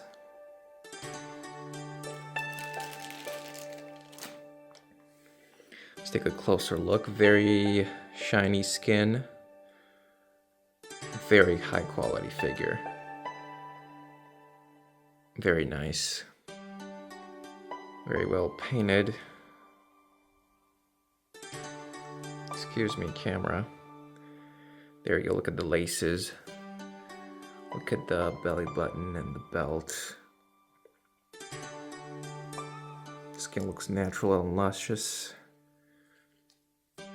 The holsters, the tattoo, the back, between the face, the cigarette, which is probably Lucky Strike, her hands, nails, burgundy ponytail, the chest. Very, very nice figure. And there she is. The back as well. Okay, now I'm gonna free this up a little bit here for the base. Okay, let's put her over here. And let's get the base. This is a pretty big base.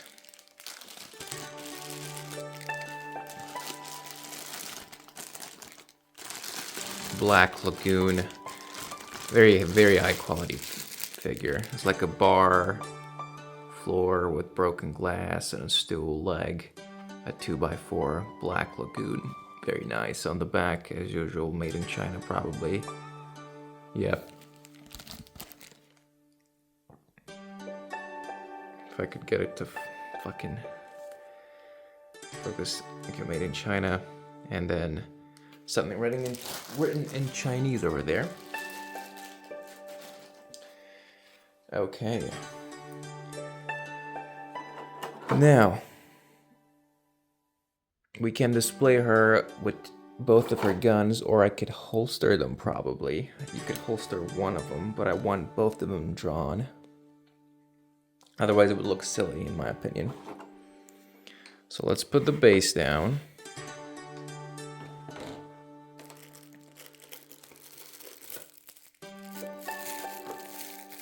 Here's the stool. Broken bottles. Broken bottle number 1. Number 2. And number 3. Fun fact. There was a limited edition. I don't know if it was airsoft or just a plastic replica or what. But it was a pretty high quality sword cutlass replica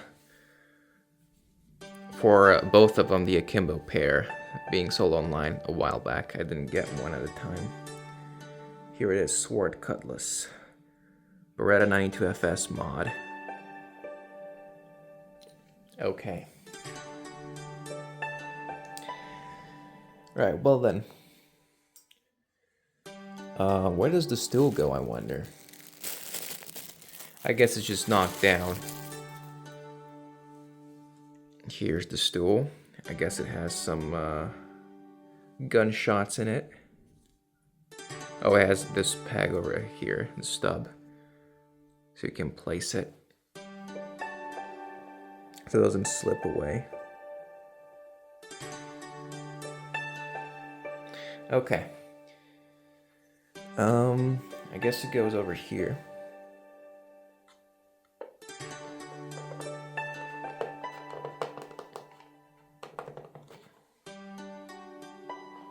There we go.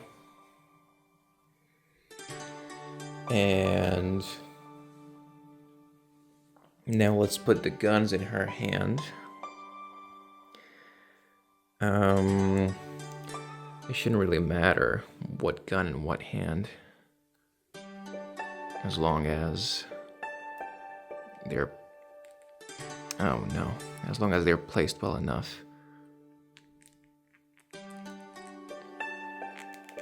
There we go, I learned that from Jin. Perfect. And the other one.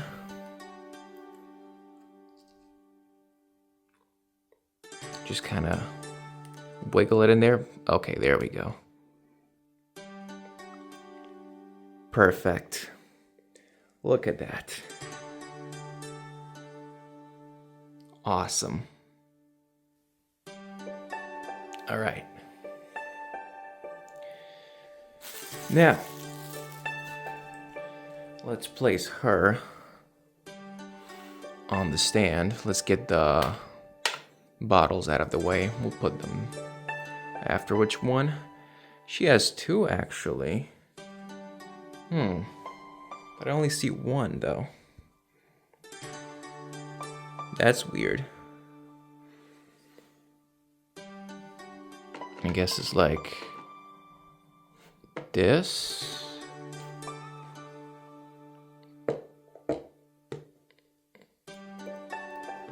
I don't see where the other one is.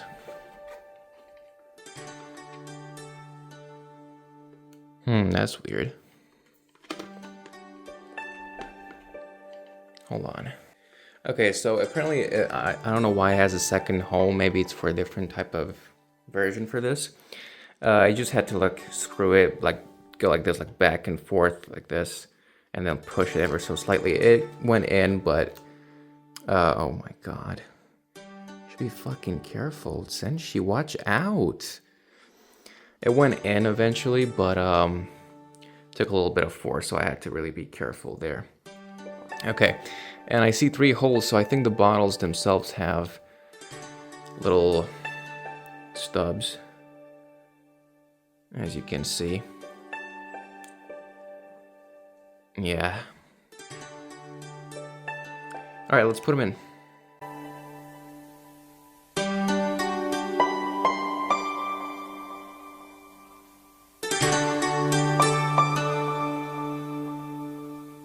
Alright, there we go.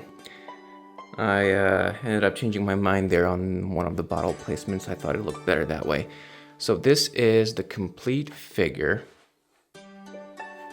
Yeah, it's too big for my camera setup, but you'll see it up close later. This is the base, as you can see. And I can zoom out a little bit, I guess. Here's the complete figure. Back and front. There we go. All right.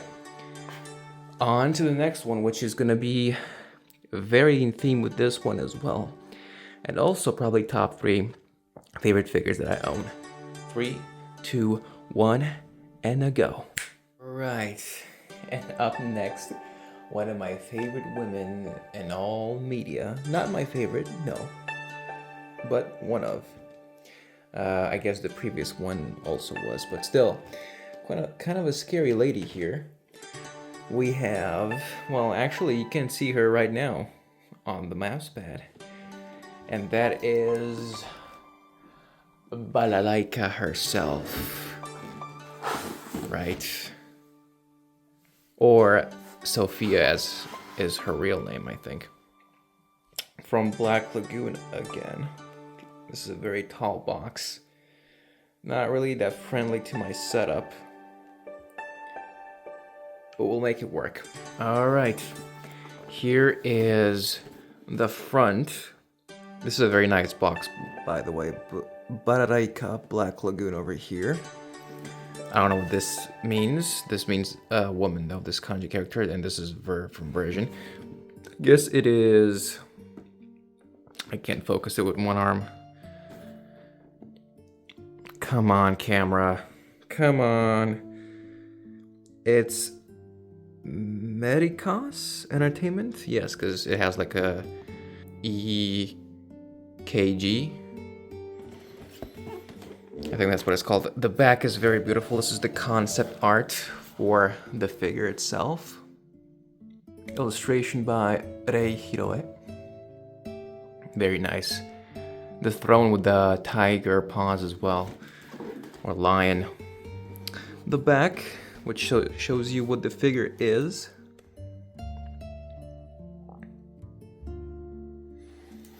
And then one side, Black Lagoon, 1/7 scale painted figure with the chains and the shot hole. And then the bottom just has some warnings because nobody looks on the bottom. And then the top is also very nice. Kind of looks like, you see the chains and the bullet holes, but it kind of looks like a sniper's scope a little bit. Don't you think? Like a target. Anyway, let's go ahead and open her up.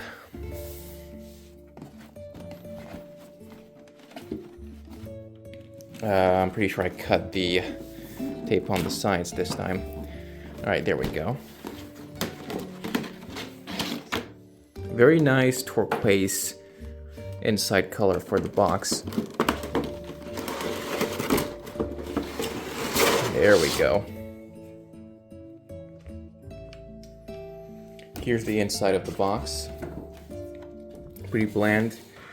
Just a chessboard. Because, you know, she plays the pawns and she's the queen in Ranapur. I'm guessing that's the meaning behind it, or maybe it just doesn't have any meaning and it looked cool to someone. Okay. Now let's actually open it properly. I'm gonna put the box to the side because it's pretty sizable. Okay, here we go. Careful here. There she is. This is a very high quality figure. Absolutely love it. It feels good to hold in hand. Very well painted. Nothing to complain about, maybe other than the price, which I don't know how much I paid for it. Okay, here we go. Look at this. Just look at this, man. The scars, the dress, the detail, the nail polish, the hair, the pendant, the star, Soviet star on the belt maybe, and the heels, the buttocks. Looks like noodles. Not really, looks really nice. Feels very good, feels very sturdy, very, it has like a weight to it. It doesn't feel cheap. Both literally a weight to it and figuratively as well. The hand resting on the armrest, come on. Come on. There we go. I want you to focus on this dummy. There you go. The bracelets as well. Here's below, the thighs, and once again, the face with the scar. Earrings. By the way, this moves. I just noticed her pendant moves. All right. Let's put it to the side and get the throne.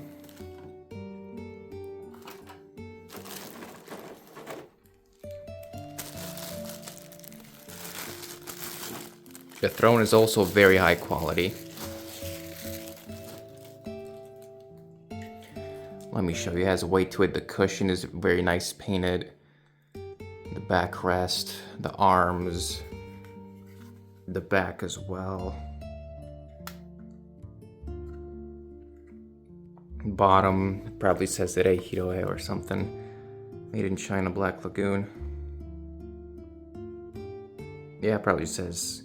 Didn't we see something similar written on the back of the Revy figure?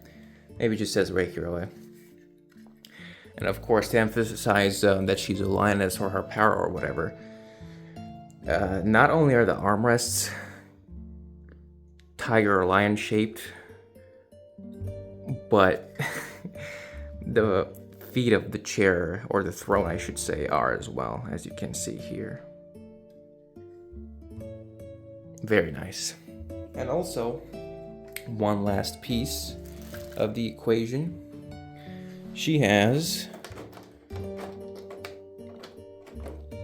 a cigar. Burnt as well. There you go. Alright, now let's put her together. Okay, first off, I'm gonna put the cigar in her hand. Like so. No, not too much. Let me rotate it like this. Perfect. Like this. There we go. And now, let's put her on the throne. Careful. There we go. God damn. This is probably like, I don't know if it's my favorite or not, but top three. Well, here she is. I'm gonna have to correct her cigar a little bit. Yeah, but here she is sitting on the throne. Side. Oh, gotta be careful here. Other side as well. The back.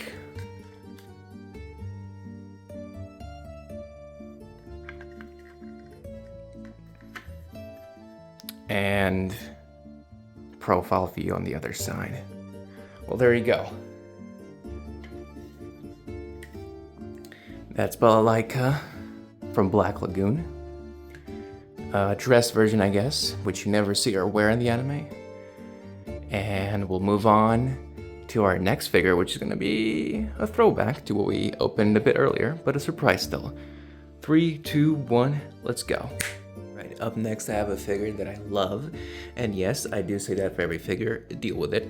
Anyway, without further ado, I present to you Hyakkimaru again, but this one is a bit more expensive and a bit bigger and a bit more violent than the previous one. Ta-da-da-dum. I know you can't see much, but I'll show it to you. It's basically this. Very nice box as well. This is straight up from the anime. Hyakkimaru. In the back, with the positions, you can have them. So you can have him with both of his arms pulled out, just one and one in his mouth, or both of his arms and none in his mouth, or a different combination, which is the one I originally did. I don't remember how I packed them back, but I'll show you how I had them. Probably the most violent way. And here's another suggestion for display on the other side. Very nice box again. Hyakkimaru is what this says. Hyakkimaru on the side. Those two characters. Here's the top.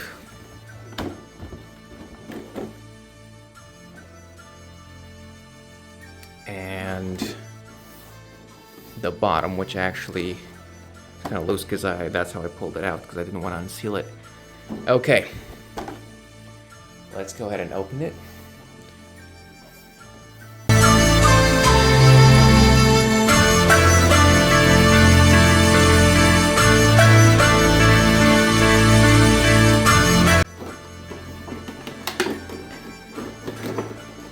Come on. Okay. This is what the inside of the box looks like. By the way, I don't know if you can see that well. It's like red mountains. This is awful. No, this is very high quality. You should watch it. Anyway. Let's see what else in the package. The instructions, of course, all in Japanese. It's fine though. I'm a visual learner anyway. Alright. Let's go ahead and open it up. And there he is.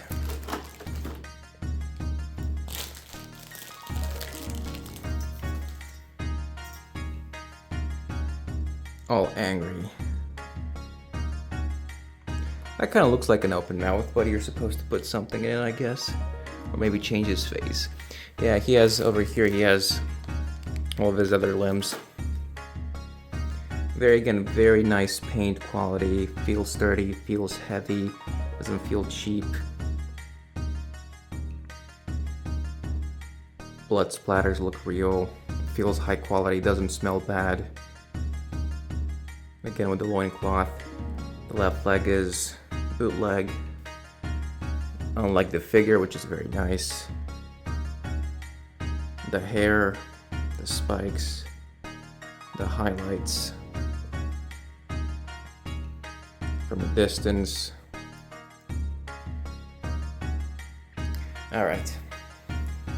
Let's see here. Let's take a look at the base. Okay, the base looks like a volcano, rocky mountain sort of platform cliff. Interesting. The back, anything on the back? Doesn't seem like it. Let's put that to the side. And here we have some of his parts. One hand. The other one, as we've seen before, with the other end of the blade sticking out of the elbow joint. And in here, I'm gonna put these carefully here so I don't lose them again. And in here we have, thank you for focusing. I say as I focus it manually. We have the other face if you want to display him just when he's angry and mean mugging. There we go. But no, I want one where he's holding the hand. Actually, maybe I should change it because I have the other one pulling out the hand. We'll see. Anyway, cue the fast forward. And I'm gonna put the figure together now.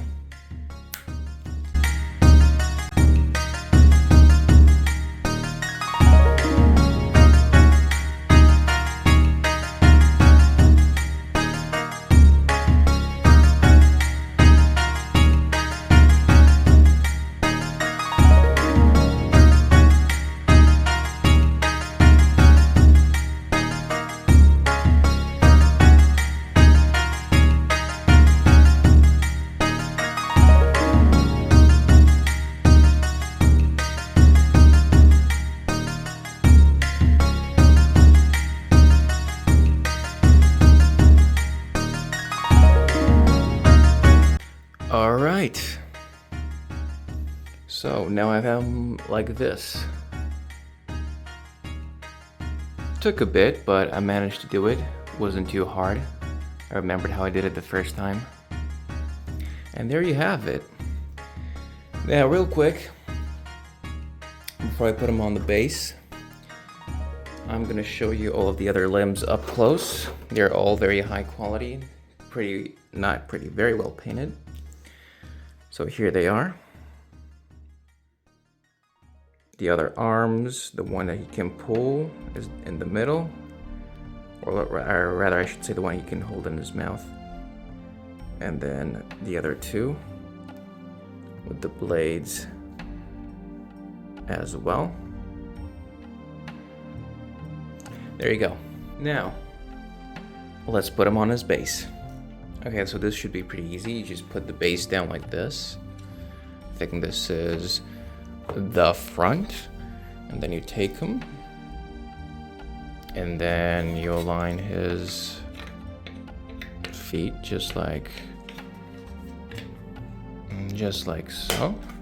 Press in slightly.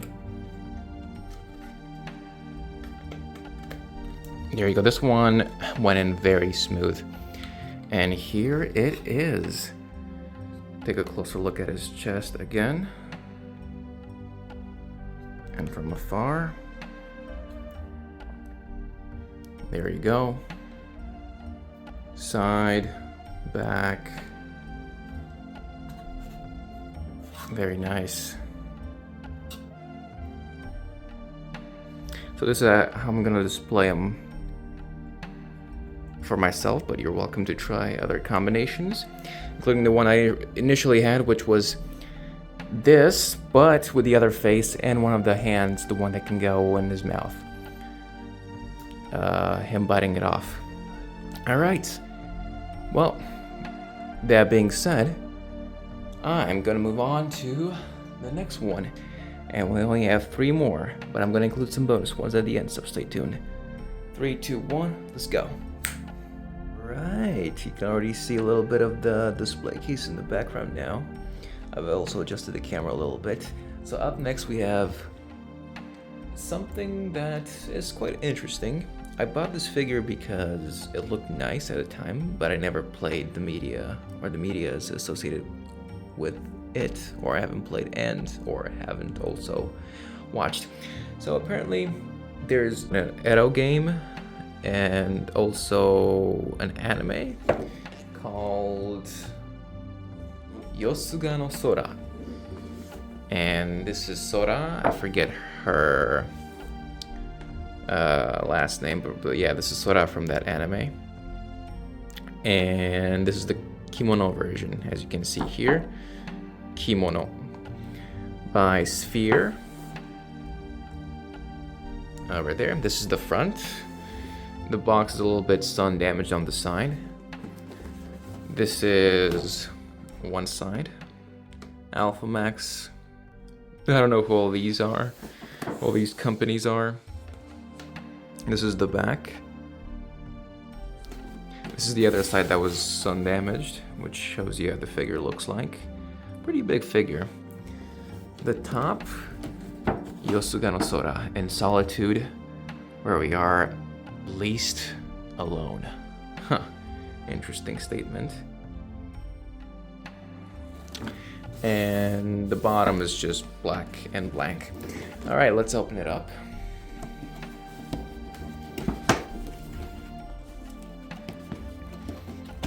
Here's the inside paper flap.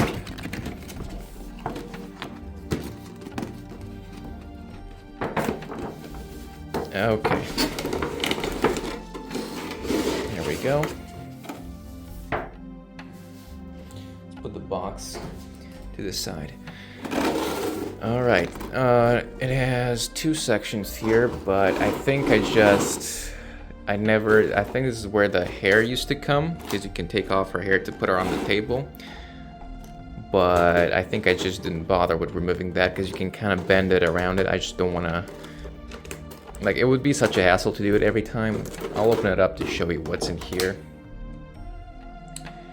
But there is nothing, it's just empty. Actually, no, her hair, I did put her hair here. Never mind, good thing I opened it. You can even see it from the outside. Okay, let's tilt this down a little bit. There we go. So it's her hair over here. Her long hair.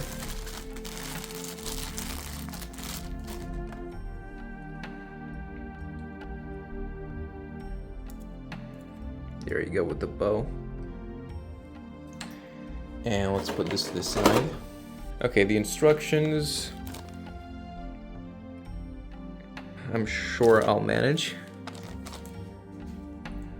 And let's open it up. Okay, Slow and steady. Have a bunch of stuff that fell here. It's just plastic foil. And there it is. This is also quite the high quality figure. Again, it has that weight to it. It has the quality and the skin, so smooth, so realistic looking, but pale. The clothing is very nice as well. Hair is nice. Face has detail. It's very good. You can see the geta and the tabi socks, the kimono,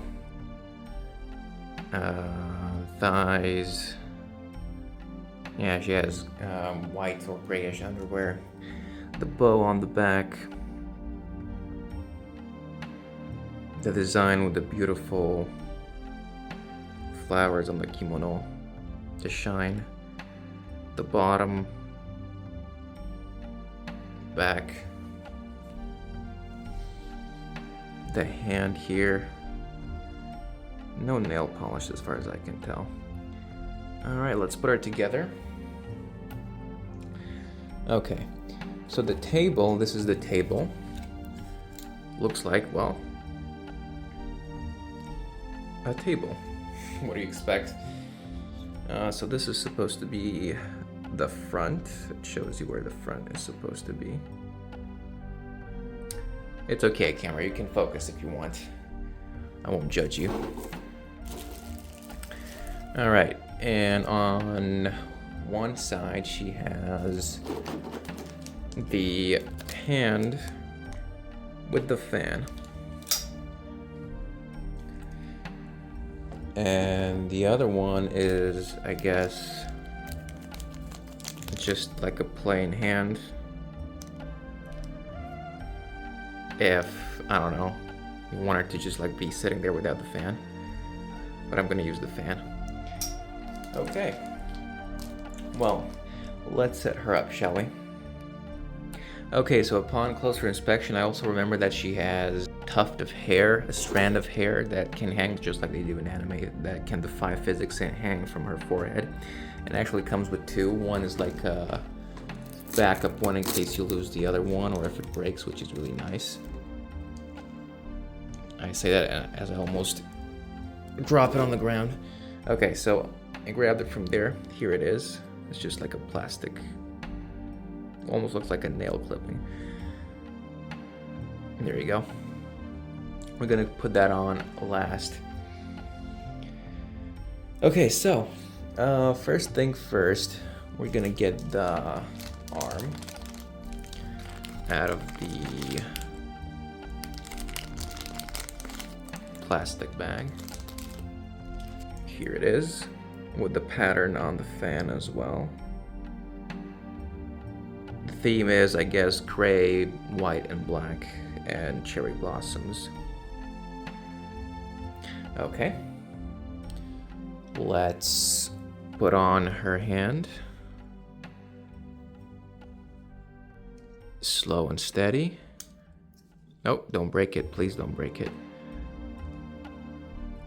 There we go.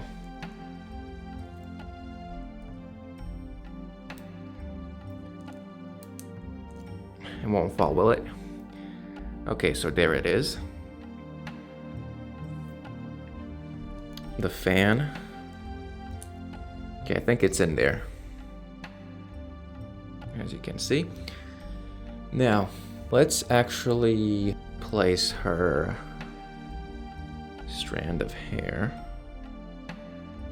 Just kind of gently nudge it in there. Man, this setup is so cursed for me. This is not the most optimal position to be in. Okay, so I managed to put it on. It doesn't stay on very well. If you sneeze wrong, it gets blown away instantly. So that's fun. As you can see, it's not exactly in the best of shapes. Okay, so I managed to get it in there. Apparently it's supposed to sit in this position. So the bang's supposed to be like to her right side, not over her nose. And I just slightly, just kind of like hooked it in and pressed it slightly. It's kind of like an L, like a half U shape, crescent moon shape. Gotta get it in there. Yeah, but there she is. Now let's put her on the table, and then we have to put the hair on, because otherwise it's just gonna be a hassle. Okay, so the front is this way. Let's put her on the table. Boom, and her kimono is just perfectly shaped to grip the table. There we go. And now let's clip her hair on. The table is very narrow, I've noticed. Which is not exactly the best thing. There we go, it's supposed to go underneath. Gotta press it in just a tad bit more. I think the hair is supposed to prevent her from falling over. There you go, you can see the hair below. So that's it. That's it for Sora-san. I don't remember her last name. Okay. There you go. So I'm gonna hold it like this and give you another once over. Here's the side. The front. And very careful with the hair here. The other side with the fan. And then the back. There you go. Okay, well, we're nearing the end here. Just a few more figures, and then I'll give you the display case store for now. I'm thinking of upgrading it with some LEDs in the future. And then I have something bonus prepared for you as well after that. So I'll see you with the next figure in a 3 and a 2 and a 1. Alrighty, guys and gals. And next up is, well, if you've been paying attention by now, you've guessed it, one of my favorite figures from my collection, of course. And remember when I told you with Saito earlier that it's not over for Rurouni Kenshin? Well, here it is. Second to last figure. Rurouni Kenshin himself. Kenshin Himura. 1/7 scale figure. There he is. Quite the boxy box. This one is like almost like a square. Okay, so here's the front. Here's the top, very nice top, by the way.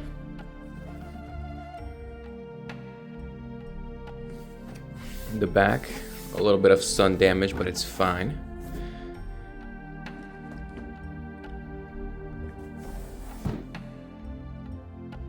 All right, there you go, that's a better angle. So this is the back. You can see that over here where the sun like was hitting the box, and here was covered by something. Quite funny.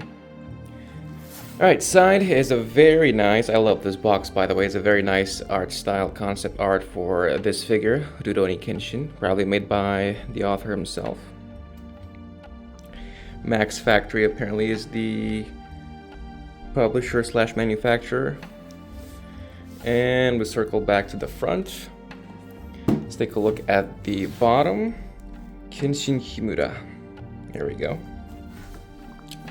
And the other side, which is a nice, sort of like, looks kind of like one of those shoji screens. Like those shoji doors, the rice paper doors. Very nice figure indeed. All right, now let's go ahead and open it up. And I'm gonna zoom in the camera for this. Okay. Here we go, I'm opening it on camera for you.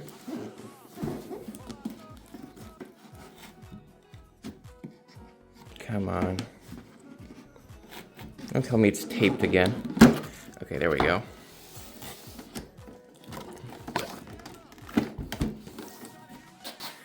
All right, here we go. 3, 2, 1. Wipe out, or whatever they say. This is quite, like, this is literally quite the most perfectly square box I've seen. This is the inside of the box, by the way. All right. Actually, as usual, I'm gonna put it to the sun because, oh my god, that is some sound. We have the very nice base. This is a very, very big base. One of the biggest bases I've seen, honestly. It probably is the biggest base in my collection. But it's also pretty nice. And I don't know why they gave him such a big base, but it only points. It's very glossy. It has 2 points of contact, one here and over here. And you can see those sakura flowers. Let's put that to the side. Okay. Now, here's the figure itself. Again, very nice quality. The face is... yeah, it actually does resemble him, but I was thinking it looks a bit too mischievous for Kenshin. I don't know. Maybe it's in his Manslayer timeline. Thank you, camera, for always focusing exactly where I want you to focus. Right, anyway, so he's wearing the hay? The sandals? I don't think it's made out of hay. I think it's more like... Actually, I don't know. It's like straw sandals.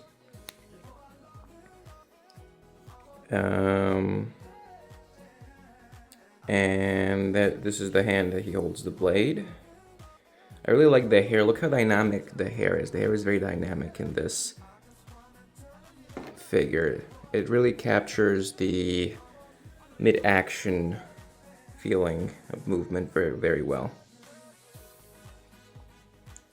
Okay, and the front again. All right, now let's assemble it. Not that many pieces. Let's put them over here to the side. You know, with these figures, the hair is always like the one that breaks first, because if you end up putting a figure on its back, it's gonna rest part of his weight on those thin strips of hair.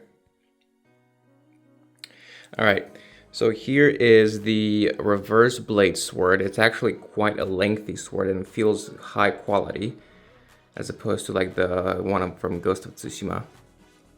It's probably the highest quality sword slash secondary item I've seen in my collection thus far. By thus far, I mean from what I have bought. The last one doesn't have any additional items from what I remember. The last figure, that is. And here's the sheath. A very nice color, by the way. This, you can see over here. You can see the hue as it starts to darken towards the end of the hilt. Both ends, and then the middle is lighter. I really like that. Very nice color, very nice. It really seems like it's some sort of polished wood hilt. Scabbard, rather. Very nice. And with the tie over here for the obi, the sash. All right, let's go ahead and put it together now. Okay, so if you want to see this, it's just a slip of paper with like some legal shit and warning, choking hazard, of course.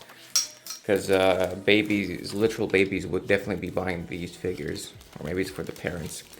Anyway, so that's what was in that little plastic bag. It wasn't the instructions. There are. If you can't figure this one out, you might have a little bit of a problem. This one is not that complicated. Anyway, let's go ahead and put them on the base. By the way, over here, these are not scuff marks. This is supposed to be wind cutting from the sword, pushing the leaves away like this in this motion, which is very nice. Okay, the base is a bit too glossy for my taste, but it still looks pretty good. Quite the captivating base. Okay, so I'm gonna try to... it's actually the back foot. All right.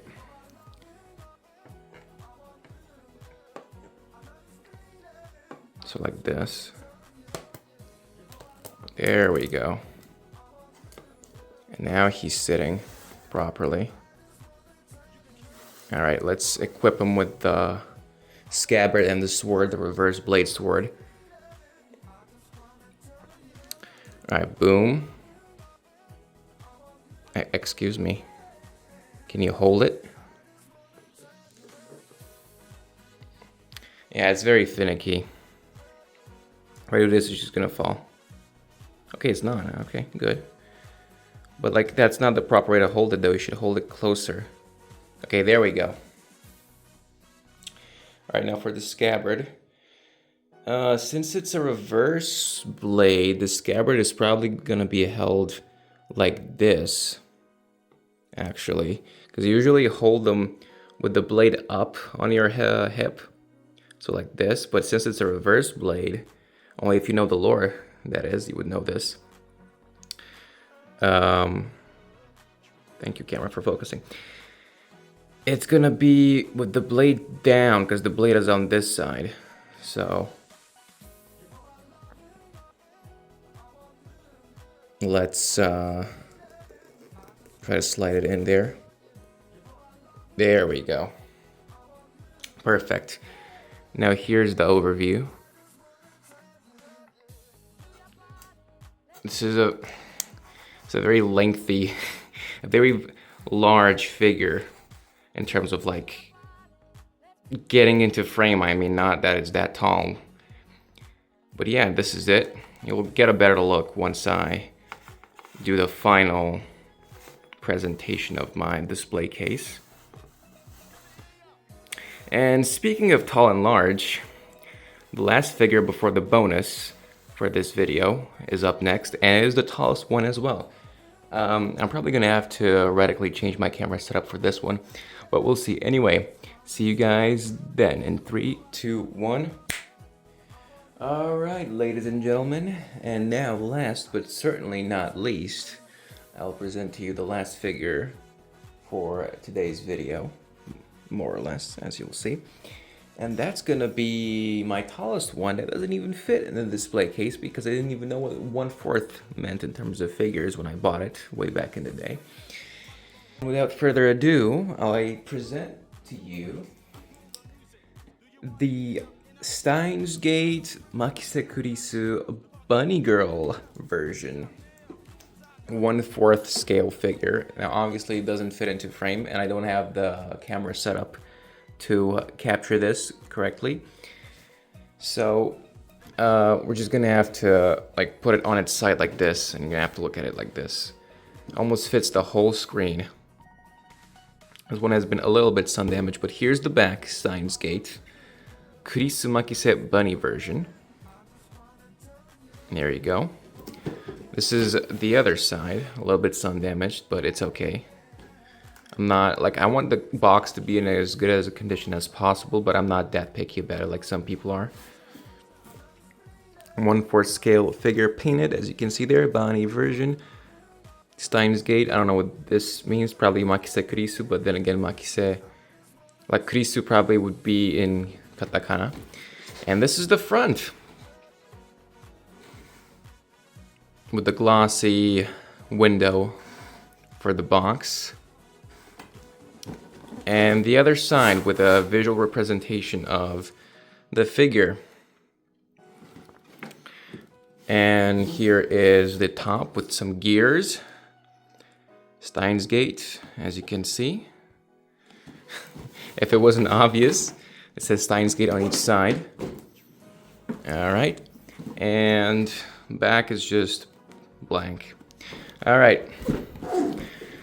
Now let's go ahead and open it. Okay, so I'm going to show you opening the box because that's why we're here for. But then we're going to have to put it a bit out of frame on its side. The inside is also quite nice with that velvet red. Alright, let's pull it out. This is a lengthy one, a long one, that's what she said, Okay, a little bit of sun damage here from the plastic. I don't know what happened here, you can see. Okay, so here's the inside of the box, if you want to see. It's just this. Now let's move on to the figure. Okay, so here it is. This feels pretty weird. It feels like it's a corpse or something, like a coffin or sarcophagus. Especially with the length. But anyway, let's get into it. I'm gonna open it up slow and steady. Put that to the side. Grab the base. Here's the base. Plain white base. 3 points of support because it's pretty tall, so it needs this deep one over here. And on the back it's probably said, yeah, made in China, as you do. 2009 Mages 5 PB Nitro Plus. I don't know what that is. Probably some companies or studios. Let's remove these. And here it is. No other attachments or anything, no other side stuff, no other add-ons. Just Makise Kurisu Bunny Girl version.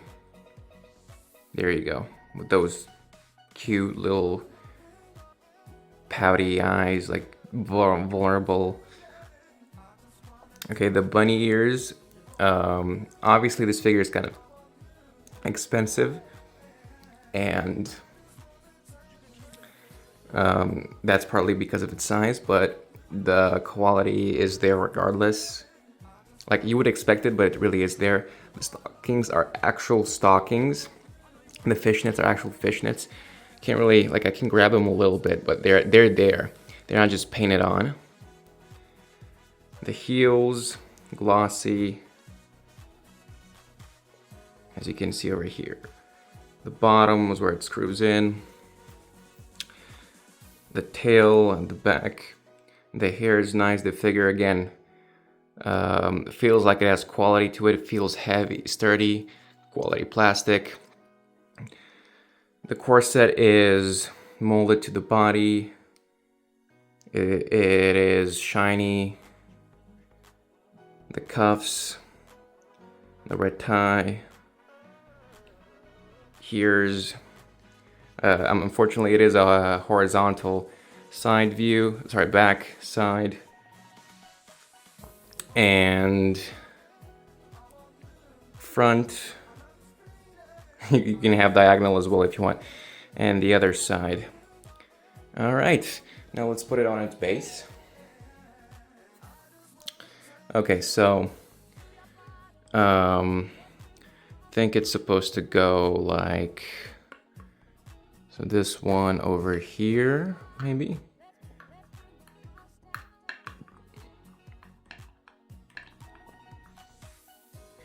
Okay, so I managed to get it in there. You have to press it a little bit. So basically, I'm not gonna pull it out, but yeah, it was the right position. You just gotta make the feet fit. You gotta push it to the side a little bit, out towards the outside. And this one doesn't go all the way in. It just stays like this for support. Okay, so let me point out the camera a little bit. Okay, so this is Makise Kurisu Bunny Girl version. And now that we're done, I'm going to show you guys how the display cases are looking like. And oh, before I forget, before I do that, here's a little bonus. 3, 2, 1. Okay, so basically the place where I bought most of these, not all, but most of these, is AmiAmi. It's a Japanese website. AmiAmi, if you even know I exist, please sponsor me. I would be glad. And like that is ever gonna happen anyway. And they send you these little postcards that I'll show you right now. These little cards with each figure or order that you buy. Now, I don't have all of them, unfortunately. Some of them I just took out because I really like how they look and I don't know where I put them. But most of them I kept inside of the cardboard box that the figure shipped with. So I'll show you the ones that I still have on hand, that is. So in no particular order, I'm just gonna show you what they send you with the just like little art style postcards. The figures on the back is just like, thank you for shopping with us, and we look forward to seeing you again soon. Some of them have art styles like this, which I really like, by the way, that they diversify it. Others, like this one, have like a little comic panel. So it's the Store Hour by Tsunamayo. Cameraman Lilko. Hello, this is Amiko. This time I'm going to record a video introducing our store. He doesn't look too sure what she's doing. Lower the volume of your voice a bit, she's whispering. This is the figure corner. Goods corner. This is what the katakana says over here. This is the exhibit corner. And I am the poster girl for Amiyami's Akiba branch. Amiko. Yeah, click, click, click. Is that a cosplay? It's somehow become like a cosplay photo shoot. Wow, so unexpected. And on the back it's always kind of the same thing. Thank you for shopping with us, says in English and Chinese and Korean as well. Alright. This one is another one that they sent with the figures. Japanese style themed. With the bells over there, really like it. Next one is, I guess this one was around Christmas time. It's a Silent Christmas. Jingle, jingle, jingle, jingle. Quietly. Uh-huh. She's like, She went through the window. What? Waku, waku, waku, waku. That means excitement. She got gloves, a jacket, and a teddy bear? Merry Christmas. She got something like a doctor set, like a figure. I don't know what that is. I don't know what the first kanji is, but oh, tool set. There we go. It says over here, tool set. It says set over here. So like, what is like tool? I think it's like dogu or something like that. Anyway, the back. If you want to see the back, here's the back. Thanks for shopping with us again. This one, those of you who might be a bit more perceptive have noticed that maybe this one has a little bit of a gash, a little bit of a cut in the middle. That is because I was a bit too excited one time opening up the box, and they usually place these on top of the padding in the box, and so I went like a bit too deep with my box cutter, and unfortunately I gave these girls a little bit of a cut. Fortunately though, none of them were cut on any important stuff, just the figure got cut, so no, doesn't touch the knee down here. Anyway, it's just the two girls packing orders, I guess. Amiko Revival Series. Art from 2016, oh wow. I did not order any figures from them in 2016, I was not even collecting figures in 2016. Okay, here's another one. I guess this one is like more maybe Chinese styled. And there you go. Cutesy Moe. Illustration by Motto. Here's the back. And the last one that I still have on hand is another comic one. It's The Convenience of Magic. I guess her name is Lily. Lily! What's up, Amiko? Today is the release day for the new figure. Let's go together to buy it. You really like figures, huh? Sorry, but I've got after school club today. Huh? But hey, wait, don't use magic in these weird situations. She's pulling her back. Sparkle, sparkle. No, you're coming with me and buying it. And you're gonna buy the figure from us, whether you like it or not, customer. That's like a silent, passive-aggressive threat. And there's Amiko in the rain with a frog. And that's it. Alright, this is the mini bonus. I have another bonus waiting for you at the end, so stay tuned. If you made it this far, comment, man, I sure do love my PVC friends. If you comment that, I'll heart it. Okay, so now I'll show you the display cases.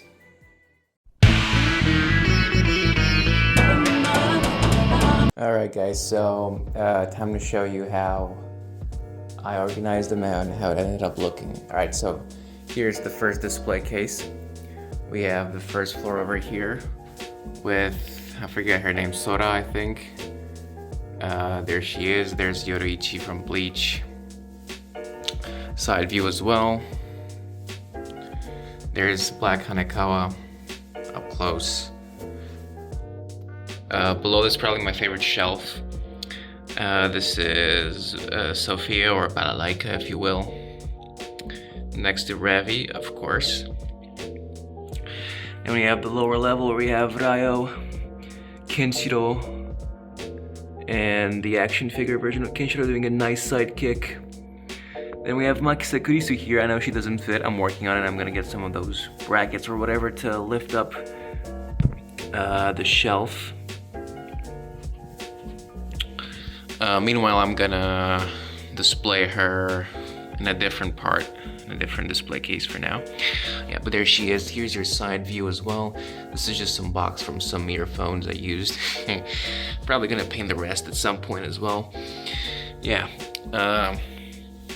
Here's the side view from this part as well if you want. See? Boom, bam, bop.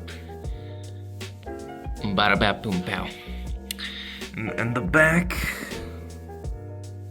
Alright, here we go. Alright. So this is it from afar. Moving on next to this one. Here's Jin. And I managed to get some string for his bow. As you can see, that is DIY. There's Minato in action, dashing. There's Aang.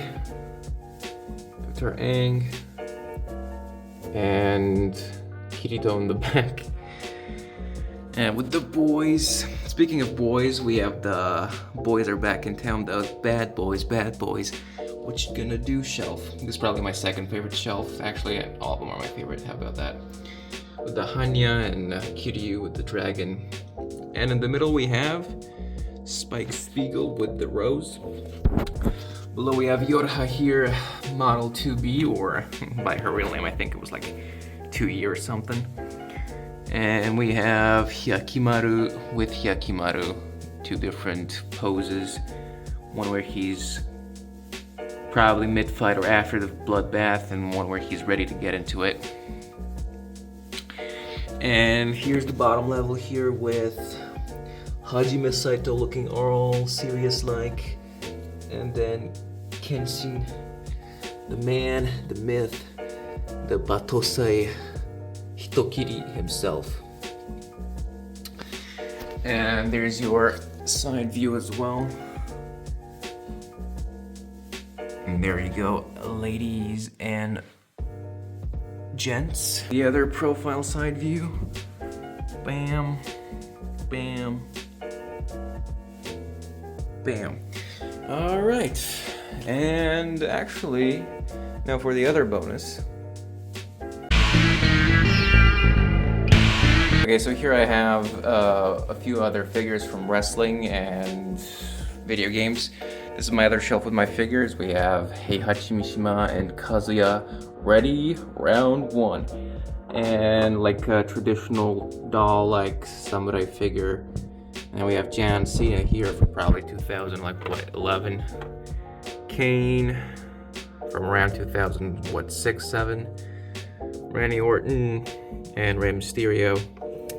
And here's the box as well for Heihachi Mishima Tekken. They're from Tekken 7. The back, the front, the side, and the back. Here's the other side, just says Tekken. Kazuya's box, Kazuya Mishima. Well, actually it's Mishima. But here it says Tekken 8, stay tuned. Oh my god. Yeah, I wonder how Tekken 8 is gonna be like. And yeah, there you go. Them fighting over here. Made in China as well. their loose hands rattling inside. But yeah, that's about it. Thank you guys and gals for watching. Thank you for hanging out. But yeah, that's about it. Thank you guys and gals for watching. Please, if you enjoyed it, comment anything. I just need some engagement. Share this with someone. If you made it this far, comment the same thing I said earlier.